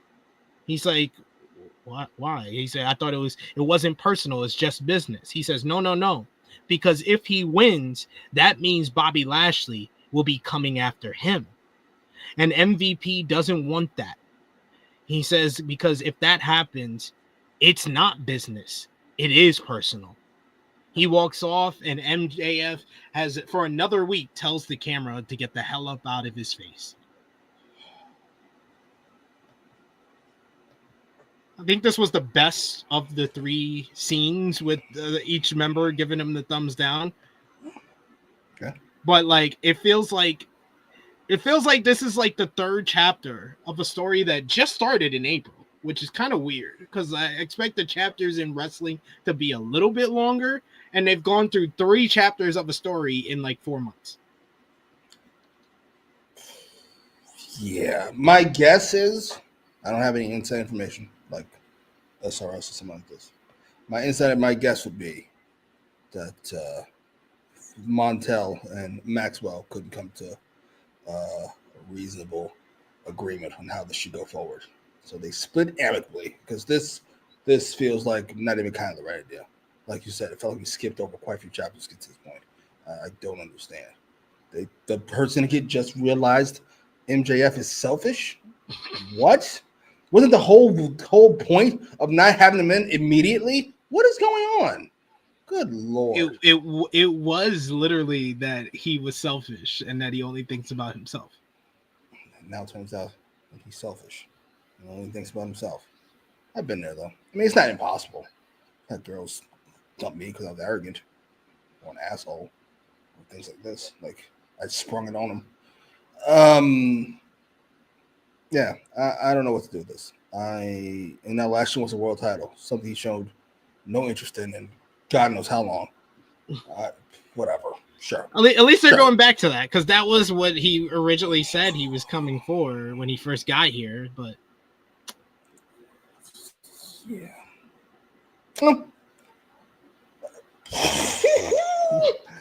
there we go. Sure. Good Lord, what a terrible run of it we've had. I must say, this is up there for us. I ain't gonna hold you. We had an MJF take where he was in our top 10 promos of all time. Outrageously bad take. Expected. And we spoke glowingly about what the Hurt Syndicate would do as a tag team. Another bad take. Yeah, I'll give you that. I'll give you that. Well, I guess this time better than any to talk about the big news of the week involving the Hurt Syndicate. Fightful Select on, I believe this was Tuesday night, they released a report talking about the Hurt Syndicate and frustrations within AEW. The report reads, there have been rumors about the Hurt Syndicate, specifically MVP, and the tag team title run around him. A recent Twitter space from the Wrestling Binders J Cup 2013 that indicated a number of issues that Fightful Select has also heard discussed over a number of months. On the space, it was claimed that MVP had rubbed a lot of people the wrong way, resulting in heat, which is something that had been echoed by a number of talent for the last couple of months. Fightful haven't heard anything regarding Bobby Lashley and Shelton Benjamin specifically, but it was all been well known backstage that MVP dislikes Speedball Mike Bailey, and a number of talent say that MVP made that clear and that he didn't want Hurt Syndicate losing to Jet Speed. To be clear, Fightful had never heard or been told it was in the cards for them to lose to Jet Speed. Nobody that Fightful spoke to knew a specific reason for MVP's dislike of Mike Bailey. Of the numerous people on the talent roster that they spoke to, they said that this year was the best they've seen the locker room in years, and that most of the roster just dismisses issues. There have been a number of creative pitches, and Fightful should be clear that the following are claims that they've heard within the company, and Fightful aren't sure how far they've gotten. But one of the pitches was for FTR to win at All In to start a redemption story. FTR was pitched to face Swerve and Ospreay as well, but Ospreay's injury derailed all of his creative plans after All In. FTR would then go on to face Cope and Christian down the line. The claim internally was that Hurt Syndicate said no to losing to FTR at both Forbidden Door and All In. Instead, MVP had stated that the team preferred to lose to the championships to younger teams or talent. MVP's personal preferences were that of Gates of Agony, the Outrunners, and Private Party. There was also discussion that they would have been open to losing to Swerve Strickland and Will Ospreay, but Fightful were told that due to Ospreay's neck injury, that wasn't much of a consideration. When checking in with the company about the preferred teams of Hurt Syndicates to lose to, it was noted that Hurt Syndicate has already beaten all three teams. The frustration from the locker room is that the team are heels that do cool moves, beat up everyone, and give fans high fives on the way out. Fightful has not heard anything regarding the element of Hurt Syndicate leaving the company at this point, and the trio have multiple year deals with a number of years left on the deal. There were hints to Fightful that MJF and the Hurt Syndicate were originally supposed to last longer, but Fightful were told there isn't heat between MJF and the Hurt Syndicate specifically. And they were told that MJF and Hurt Syndicate had no issues behind the scenes. Anything else mentioned that has been rumored can't be spoken to. And then it was released during AEW Dynamite last night, a viral video by MJF, which showed the Hurt Syndicate walking backstage, where he pulled up on Speedball Mike Bailey and told him, "Fuck you, Speedball." And Speedball responded, "Fuck you, MVP." And then MVP made the Hurt Syndicate say, "Fuck you, Speedball," which they said dejectedly, putting their head down and saying, "Fuck you, Speedball." It was a cute video. I liked it. What did you think about all this news coming out in regards to heat on MVP and the Hurt Syndicate of it all? It's fun to read. I buy all of it. It's not the biggest deal in the world, but I do buy all of it. Doesn't take a fucking inside scoop for me to know that MVP is looking out for MVP and company. As he should. Wrestling is an inherently selfish sport. It's not shocking that all the great wrestlers are selfish. It's not a coincidence. Damn, we can't find a non-selfish. No, you cannot, because that's not how this works.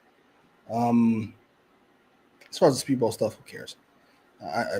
Yeah, why I gotta fucking like? Why I like this motherfucker because you like this motherfucker? He feels like I feel. Why I gotta like him because y'all like him? He's not likable. He's got a headband and no shoes. He's not. Why do you likable. always mention I that? don't like him. You don't like headbands, and you don't like people who don't have shoes. Shiny faces and fucking mouth guards. Everything about you is unlikable for me. Smiling thing. Probably says hi to him. What's MVP's real name? Probably says hi to him with his real name. Oh. Now I've got to sit here and do this fucking video because I don't want to get fired. It's already shat all over Triple H. I can't go back there. So I got to stay here and be nice to Speedball. Oh, fuck y'all. I will. Yeah, good luck to you. I enjoy MVP mostly. And I've been grown to like Speedball. So as long as it doesn't come to any real issues, which it shouldn't because Speedball's a mid-carder and MVP and company are not, there shouldn't be any real problem. There should be no issues. And if they come to blows, I'll take Speedball over MVP. I ain't gonna hold you. I know MVP knows Taekwondo or some shit, but I watch him move. He's not 30 years old. Speedball light his ass up. Speedball be hit him with a kick. Hit him with a kick in the right spot. He gonna be sounding like Jey Uso. Like But I hope Lashley don't hit him up. Because that's the only way you're not gonna get fucked up. Sorry. Listen, can I ask you guys a question? Why do you guys like Speedball? Just a genuine question. I'm not being a dickhead, I promise. Why do you guys like Speedball Mike Bailey? Oh, you're back. Do you have an answer to this question? What? I was asking people why they like Speedball. I like Speedball because he puts up great matches. He's got a likable personality. That's not bad. I forgot you interviewed him. You don't count. Get out of here. Your corporate answer beat it. The rest of you, why do you like Speedball? He basically just told me. He told me you don't count. You know him. No, he's a great guy, lovely family man. Shut up. Enough. Phony. The rest of you. Do you like Speedball for any good reason? Well, fuck you, sir. Kicks look cool. I don't like him. I wish it wasn't different. All right, seems like we're all on the same page. He's not likable. He said that people do like him. Oh, Pop Jarrett likes his finisher. Oh, I mean, he's wrestling rather. Yeah, fair enough. Yeah. I I don't not like him. That's a double negative. Big Man Dog says, I kind of like him now because I feel like he's not as big of a mark as Blake Christian. That's something, I suppose.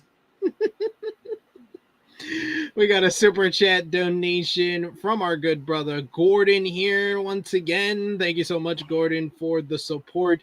We'll give you... Thank you. Fuck you. Bye. Gordon says, Jim's right. Mike won $100,000 and still can't buy shoes. Goddamn shame. Walking around barefoot and wrestling. Right? That's what Hulk Hogan died for. Tiny people to wear no shoes. Whoa, what are we doing? Hulk Hogan did not die for this. Bunch of tiny people wearing no shoes in his wrestling ring. That was outrageous. Sir. Sorry. He said Hulk Hogan died for his sins. Hulk Hogan didn't die for this. What are we talking about? Goddamn shame. Hey, what is wrong sure. with you? That's all good. MVP's willing to play the game, so I'm happy for him. He's willing to play the game for at least a little while longer. Yeah. Because he cannot afford to get that locker room turned against him, quite frankly. So no, he can't. He can't afford that.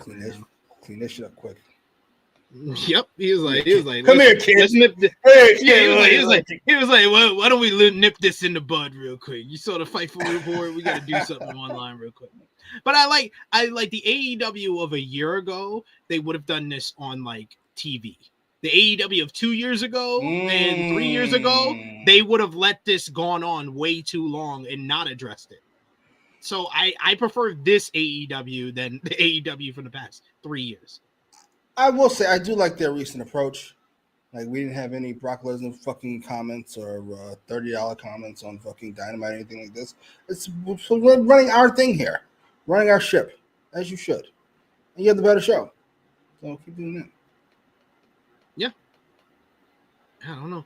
Like, I used to be like, there was a competition between Dynamite and Raw for a bit, but I don't know what's been up with Raw. All right, we're not going to say this. Yeah, that's going to be some rough. I'm going to hold you. Yeah.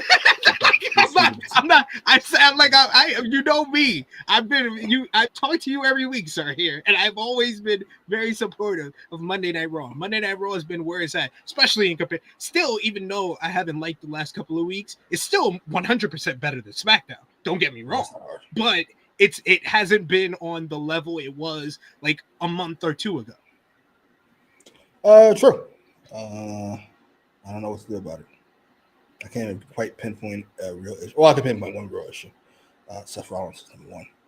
And then, sorry, he's not a main event player. He's a main event guy, but he's like 4 or 5. He's Undertaker, Triple H. He's not Austin or Rock. No disrespect. And please don't. Matter of fact, he's not even Triple H. Prime Triple H. I'm sorry. He's cosplay Triple H. Yes, good Lord. He's fucking Edge. I'm not interested in this long-ass fucking promo. Good Lord. Let him talk. Is he better than Edge in this position? I don't think so. Ring, maybe, but like in the ring, I agree. When the bell rings, but as a character, Edge was better. Yeah, certainly. Yeah, Rollins is rough.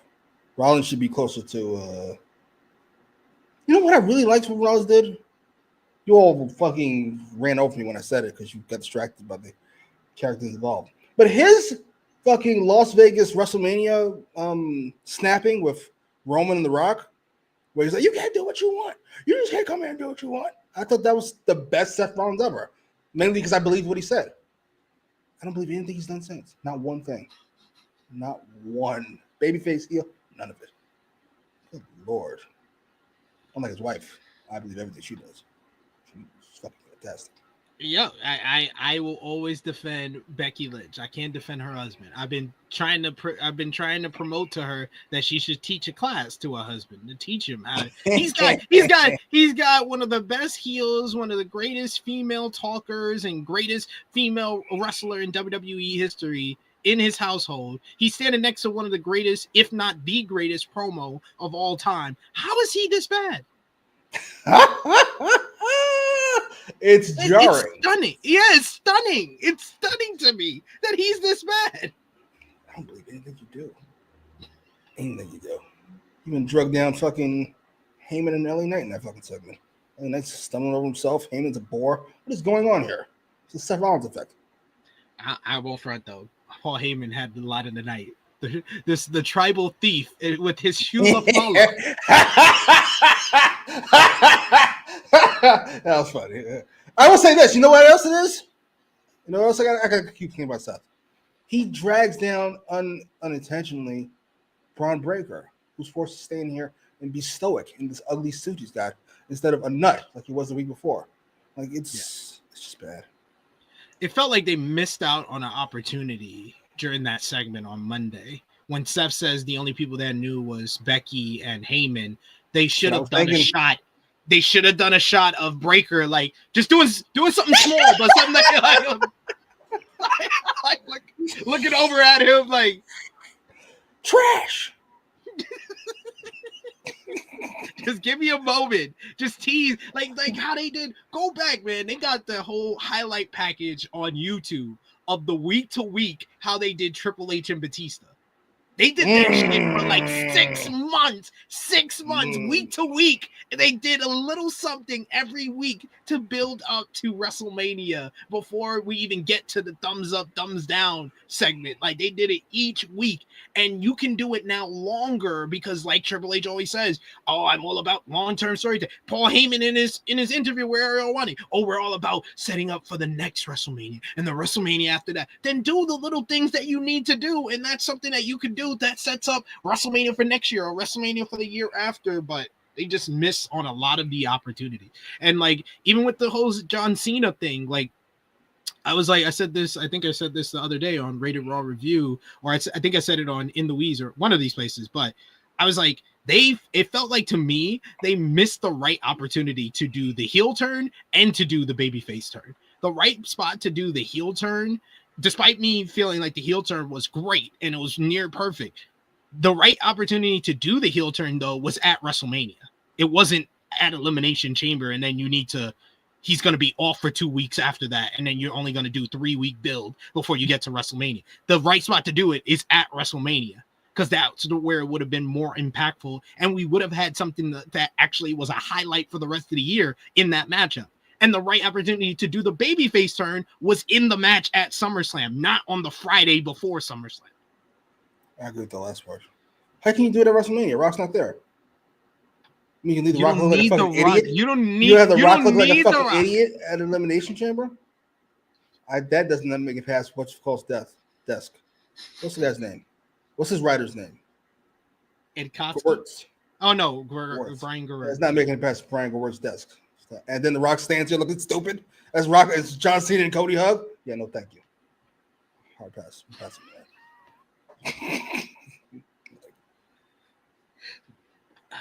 Well, did you really need The Rock to sell a few extra more tickets for the show? Apparently so. He got Cole. The Rock. He got Cole personally by fucking Ari Emanuel. Like, goddamn, he even went past Nick Khan. He got Ari Emanuel. The Rock's close personal friend, Ari Emanuel. Ari Emanuel. And then Triple H. Another Trump guy. Another Trump guy, by the way. He wants the money. It is what it is. Give him my fucking money. And then Triple H was like, I had to call Travis Scott. You know, we got to make this bigger. We got to make this a big deal. I had to call Travis Scott. I watched it, by the way. I watched that Unreal fucking the Triple H Rock segment. These two. I hate them so much. Lord. I know. Rock is like how long do I have to stand here? Stand here to talk to him. How long you need me to talk to him for? Good Lord. Hey, brother. Hey. We love each other. Don't. You guys would stab each other right now if you could. Get over it. Oh, put those two in the room with knives. The fucking Triple H stabs The Rock to death and then dies of a heart attack. Please and thank you. Two at once. Sorry. Love you. I'm joking. Mostly. Big Man Dog is making it. Oh wow, I didn't know that. He says SummerSlam night 1 and 2 also performed better in Google Trends than Mania before Brock came out.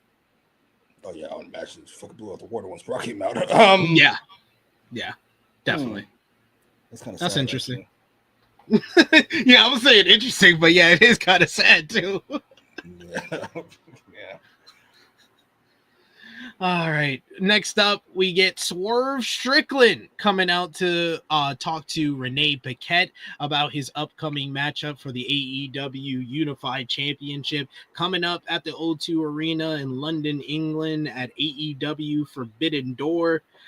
Renee asks about the matchup, which Swerve says that he is ready for Okada. He said he's not concerned about the Don Callis family, as the unified title rules means there's no outside interference.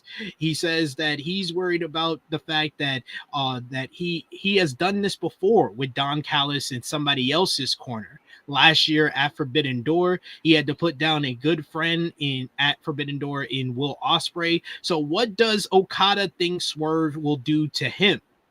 He says that all the Okada's accolades are true, but while some say Okada is a once-in-a-generation talent, there will never be another Swerve Strickland. When Okada stared Strickland in his eye, he saw nothing, while Strickland saw death, as he put a fear of God into Okada. This isn't a big match for AEW or the wrestling world. It's one for Okada, who has to face the most dangerous man in AEW. It's also redemption for Strickland, who has lost twice in London, back-to-back years, including the main event of All in London last year. and it says it's time to defeat the Japanese legend standing over the defeated body of Kazuchika Okada, while Don Callis cries like a little bitch in the corner. Everyone will scream and chant as Swerve holds up his new title. Whose house? Swerve's house. I thought this was a good promo, setting things in motion. First promo after they made the match official on Collision. I thought it was both effective in a vacuum, but also didn't say much. I don't know if that makes sense, but it was good, in my opinion. What did you think? No, it didn't say much. I don't know if it was effective. CM Punk best in the world promo. That's a good way to put it, Powder. That's exactly what I felt. I mean, a shittier version, obviously, because sort of like that. But yeah, it's exactly what I felt. When Punk talks about he's best in the world, he's saying that because of history, because of what he used to be. You're a guy who loses about as much as he wins in big match situations. I'm not entirely sure that makes you the best in the world. Swerve, most dangerous man. I watched you fucking hug people and make up with Hangman. What the fuck are you even talking about? What danger are you babbling about? Get the fuck out of here. There's nothing dangerous about you anymore. Beat it. Enough of this. Enough. But yeah, in a vacuum, sure. But wrestling does take place in a vacuum. So it's going to be a no for me. Sorry. We go backstage to Queen Aminata. She's talking about her loss earlier in the show to what picture's that? Okay, I'm putting it up. Relax, sir. But then in comes Willow Nightingale. She gives Aminata a hug. She says that they'll handle business this weekend with Ty Mello when they take on the Triangle of Madness. But in comes Chris Statlander, who comes in to hug all and saying that it was so great Nightingale showed up for her last week and asked for a speech. Nightingale said that Statlander has moved on, but has done everything but that. Nightingale shows up, smiles, straightens up anyone in her way. Once Statlander is able to do that, then they can talk. Statlander threw some confetti in Nightingale's face as she was Randy Savage in Memphis or something and ran away. I have no clue what's going on at this point with Willow and Statlander. No clue. Here we go.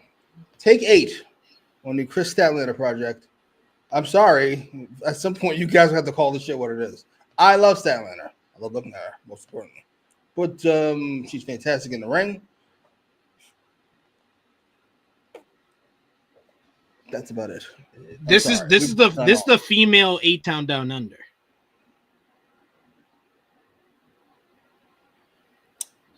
Sure. This is a breakup angle between two partners that just keeps going on. If you say so. Statlander is terrible as a character. I mean, we've tried everything we possibly could. She's been a heel. She's been a babyface. She had a manager, no manager. Been a group, no group. BCC, and now we're throwing confetti. What are we doing? We've got nothing. Because apparently the sign language didn't stick. Shocking. What is this? This is what are we supposed to do? At a certain point, you got to call it. I'm ready to call it. It's over. She's what she's going to be from here on out. A fantastic wrestler. Fucking Chris Benoit. Hopefully without the brain. Oh, no. Hopefully not. Sorry.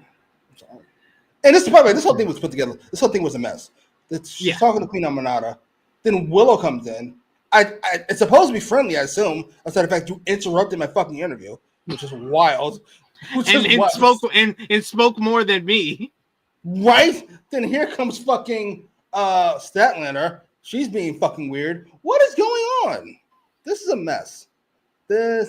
Where's Kenny Omega to put this together?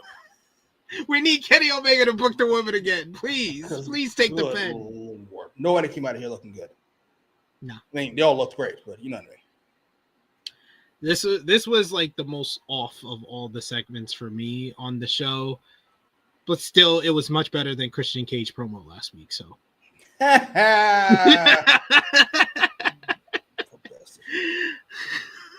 Bailey? Then we get. No, Bailey's got a character. She's always got a character. And a pretty consistent one. It's not just have a character. We go backstage. Alicia Toot is with Mark Briscoe and asks him about the match tonight. He says the time for words is behind us, as the Day of Atonement for MJF is here, and it's time to pay for your sins. Toot says that if he wins tonight, it will mark 4 straight wins in the main event for Mark Briscoe, and could put him in line for a shot at the AEW World Title. Oh, Hangman Adam Page walks in and says that they've known each other in PWX, Ring of Honor, New Japan, and AEW. And said while he's always admired the Briscoes, it's what Mark has been able to do over the past few years. That's what made that respect even stronger. Page hopes that if Mark wins, that means that he gets a world title shot. He wishes him luck, and they shake hands before the main event. Why's it bandana so low? Yeah, why's it bandana so low? No more locked doors. Jeremy was at the show. He was in the front row. He got the bandana. Was that coincidence, or they know who he was? Huh? No, he just threw it into the crowd, and Jeremy caught it. Cool. That's weird. What, you don't want his bandana? No. Sweaty ass bandana. Fuck. No. Ew. The segment was good though. I wouldn't mind a with that. Oh, now you're with it. Now you're with it. Is it only after you saw the result of this matchup that you're once saying I know it's not going to happen, I feel both. Yeah. Once you know it's not going to happen, you're like, oh yeah, sure. I loved it. But I just want something to happen with. The reason I'm okay with it is I want something to happen with the post match.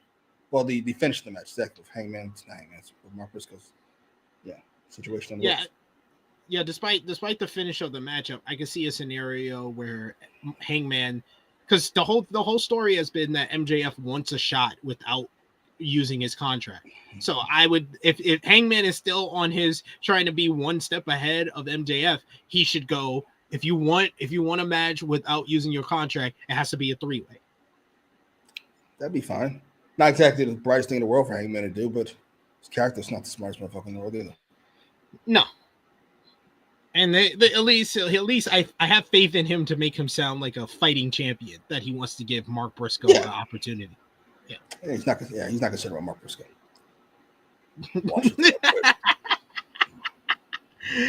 Our main event is up next. MJF going one-on-one with Mark Briscoe. MJF early on, Mark Briscoe comes right after him. He avoids a J Driller and he avoids the Froggy Bow. He then gets a dive early as he went into the crowd and chucked a fan's hat until Briscoe brawled with MJF deep into the stands. Back to ringside, Briscoe connects with the neck breaker off their barricade before setting up a table at ringside. Back inside, he wanted a Froggy Bow, but MJF rolled away and pulled referee Bryce in front of him as a shield, allowing him to get an eye poke and gain control, choking him away in the corner. Bryce caught MJF using the ropes while doing a abdominal stretch. I don't think I've seen that spot in years. The abdominal stretch, pulling of the ropes. I was like, I haven't seen that since like Razor Ramon was a heel. I love it. I loved it. We get he kicks free of the hand so Briscoe can deliver a hip toss, and then he fires up. He hits a flying forearm, he connects with that, and then an exploder suplex while the charging corner boot lands flush. For the third time, he tries to go for the Froggy Bow, but once again MJF is able to move out the way. He rolls to the floor, but Briscoe connects with the cactus elbow. Quickly back inside, he goes for the Froggy Bow for a fourth time, but MJF rolls away once again. Briscoe flew in with the somersault dive to the outside. Briscoe placed MJF on the table, but MJF is able to bail back into the ring. He hits a super kick and then an Alabama slam, and then he sinks in a Boston Crab. Boston Crab was in deep until Briscoe's able to make it to the ropes. MJF wanted a heat seeker, but Briscoe avoided it and tried for the froggy bow yet again. But MJF was able to roll away and crotches him instead. He goes for an avalanche tombstone, but Briscoe thankfully fights free. He hits a forearm, sends MJF crashing to the mat, and then the sixth time is a charm. He finally hits the froggy bow, but he only gets a 2 count. Both men battle to the floor, where MJF once again is placed on the table. Mark tries to go for another froggy bow, but MJF is able to move out the way yet again, and Mark crashes and burns through the table at ringside. MJF demanded Bryce put the count on Briscoe, who made it just in the nick of time, but MJF connects with a heat seeker. He covers him, but Briscoe is able to get his foot on the rope, but Bryce Renberg continues to count the 3, completely missing the foot on the rope.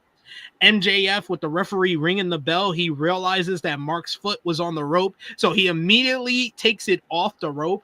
I was told by something that we missed, if you were watching the show live, is that during the replay that we saw, MJF basically played like he was doing a rebound, like he was boxing out on a rebound, and made Bryce miss the replay on the Contron. So I like that little tidbit. I think that added to it. They should have just shown it.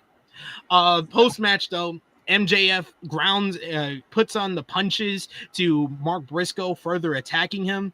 He puts on the Dynamite Diamond Ring, and he uses it, busting Mark Briscoe open in the process.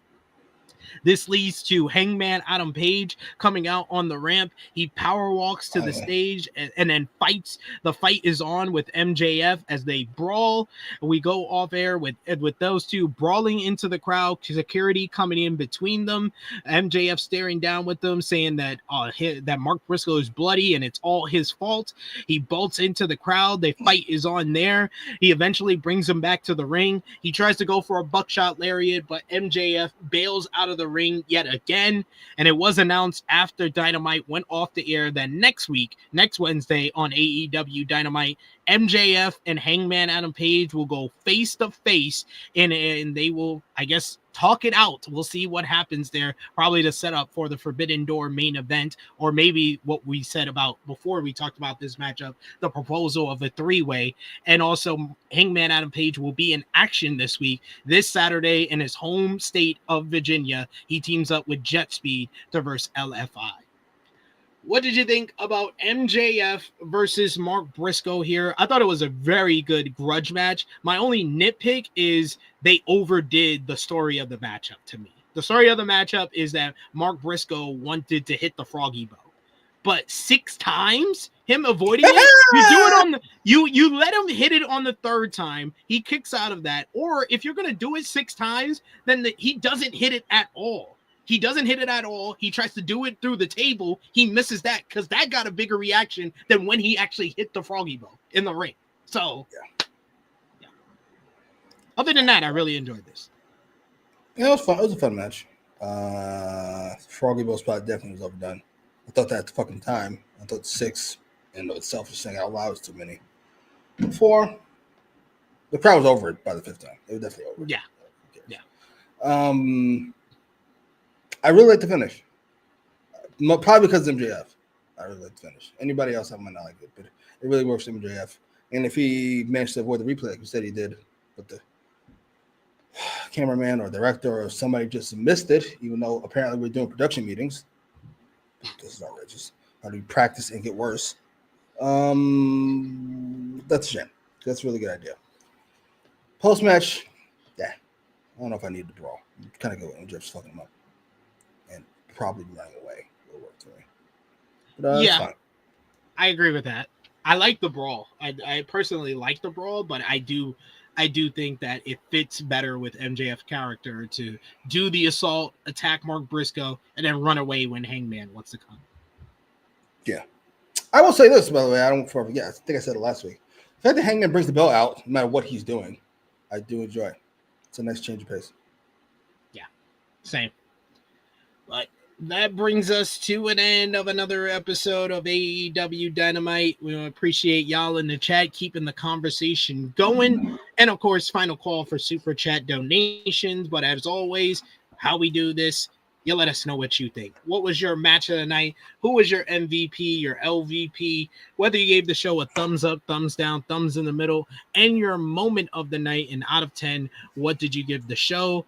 Let me check our poll here that I put up before we started the stream to get the thoughts of the community. The thoughts of the community this week. We only have 16 votes so far. 9-10. What did you think of last night's AEW Dynamite? 9 through 10 got 63%. 7 through 8 got 25%, and 6% for 5 through 6 and 1 through 4. Who's better, Magic Johnson or Larry Bird? It's 90% Larry Bird. I'm in a Klan rally. What the hell? Clearly. You can think it's a 9 or 10, but it's clearly a biased opinion. Fucking clearly. The words and opinions of Jimmy Macram do not necessarily reflect those of True Heel Heat, its viewers, or affiliates. Not 50-50. Not 60-40 Magic, as it should be. 90-10 Bird. All right. What did you think of last night's AEW Dynamite? Let's put our thumbs in the middle, Jimmy. In 3, 2, 1. Thumbs up across the board from both of us. Out of 10, I'm going to give this, because I gave last week an 8, I think. I think I gave it an 8. Okay, so I gave it an 8. I think this was slightly better because we didn't have the Christian Cage promo. I don't think anything on this show was as objectively bad as that. So I think this show, although it didn't have the big high that was Moxley and Hangman, I thought this was a more consistent show. So I'll go 8.5 out of 10. You see this? I don't know how. 7.5. 7.5. Yeah. Damn. 2 6.5s. The one is because of Mark Briscoe. Fair enough. I thought the tag match was great. I thought the opener was great despite itself, and I thought the close was great. I don't think I liked anything in between there outside of Stoke. So there's that. Fair. A lot of Stoke MVP in the chat, it seems already. So MVP, who you got, Jimmy? Stoke. Big Stoke. Welcome back, sir. Her head's built like what? Like a micro baller.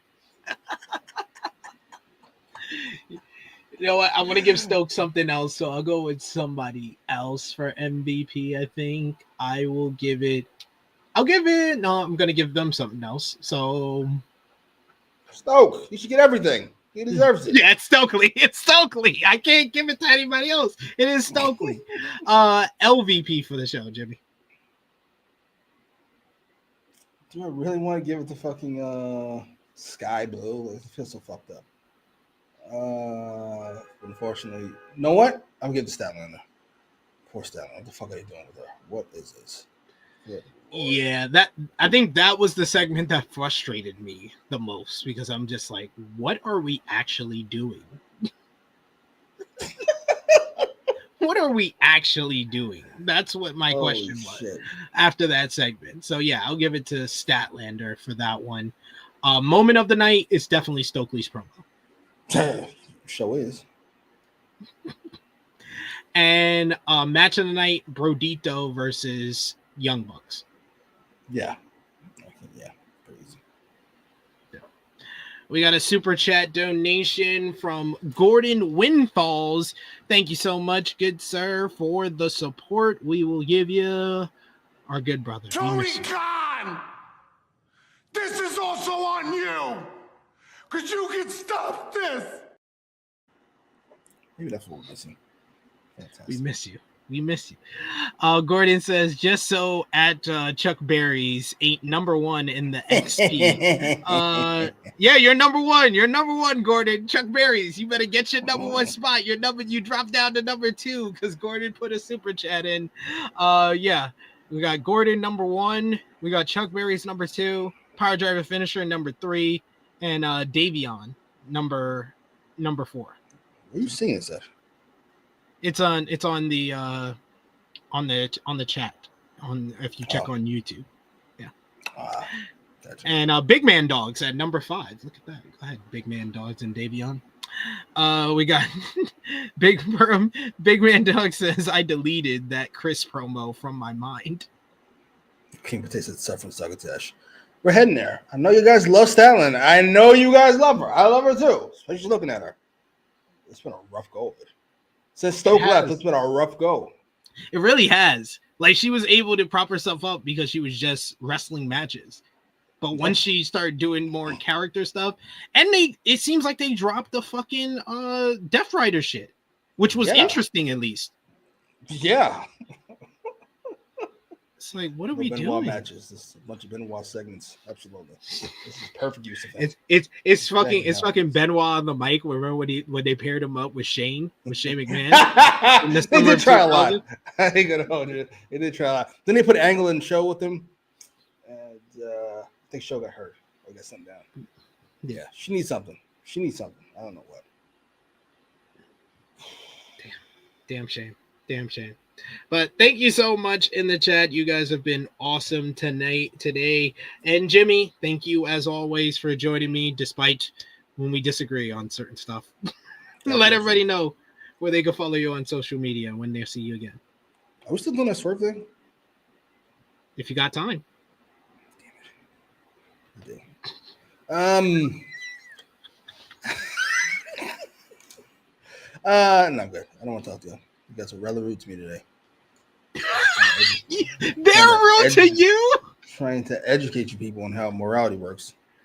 Well, I just don't like it. Well, fantastic rebuttal. How could I fight that? I just don't like it. Here you go. Free Brock Lesnar and then release him for the right reason. Oh my God. Which is that it's 2025 and we don't need you anymore. So beat it.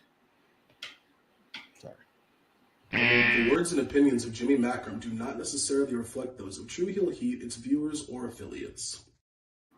Get rid of him and the Karrion Kross for the same reason. I don't want you here. How did Karrion Kross catch a straight? I don't need any other reason than that. I need a whole complicated public relation. No, nigga, beat it. Sorry. No disrespect. You can follow me on the Twitter machine at TrueHillSP3. You can follow the gang, Facebook, Twitter, Instagram, TikTok at TrueHillHeat, Patreon.com/TrueHillHeat. $3 a month gets you exclusive content. The best way to support us when we're not live here. Me and Jimmy will be having something dropping on Patreon very soon, a new series or a continuation of our Okada and Omega series, if you will, but do that.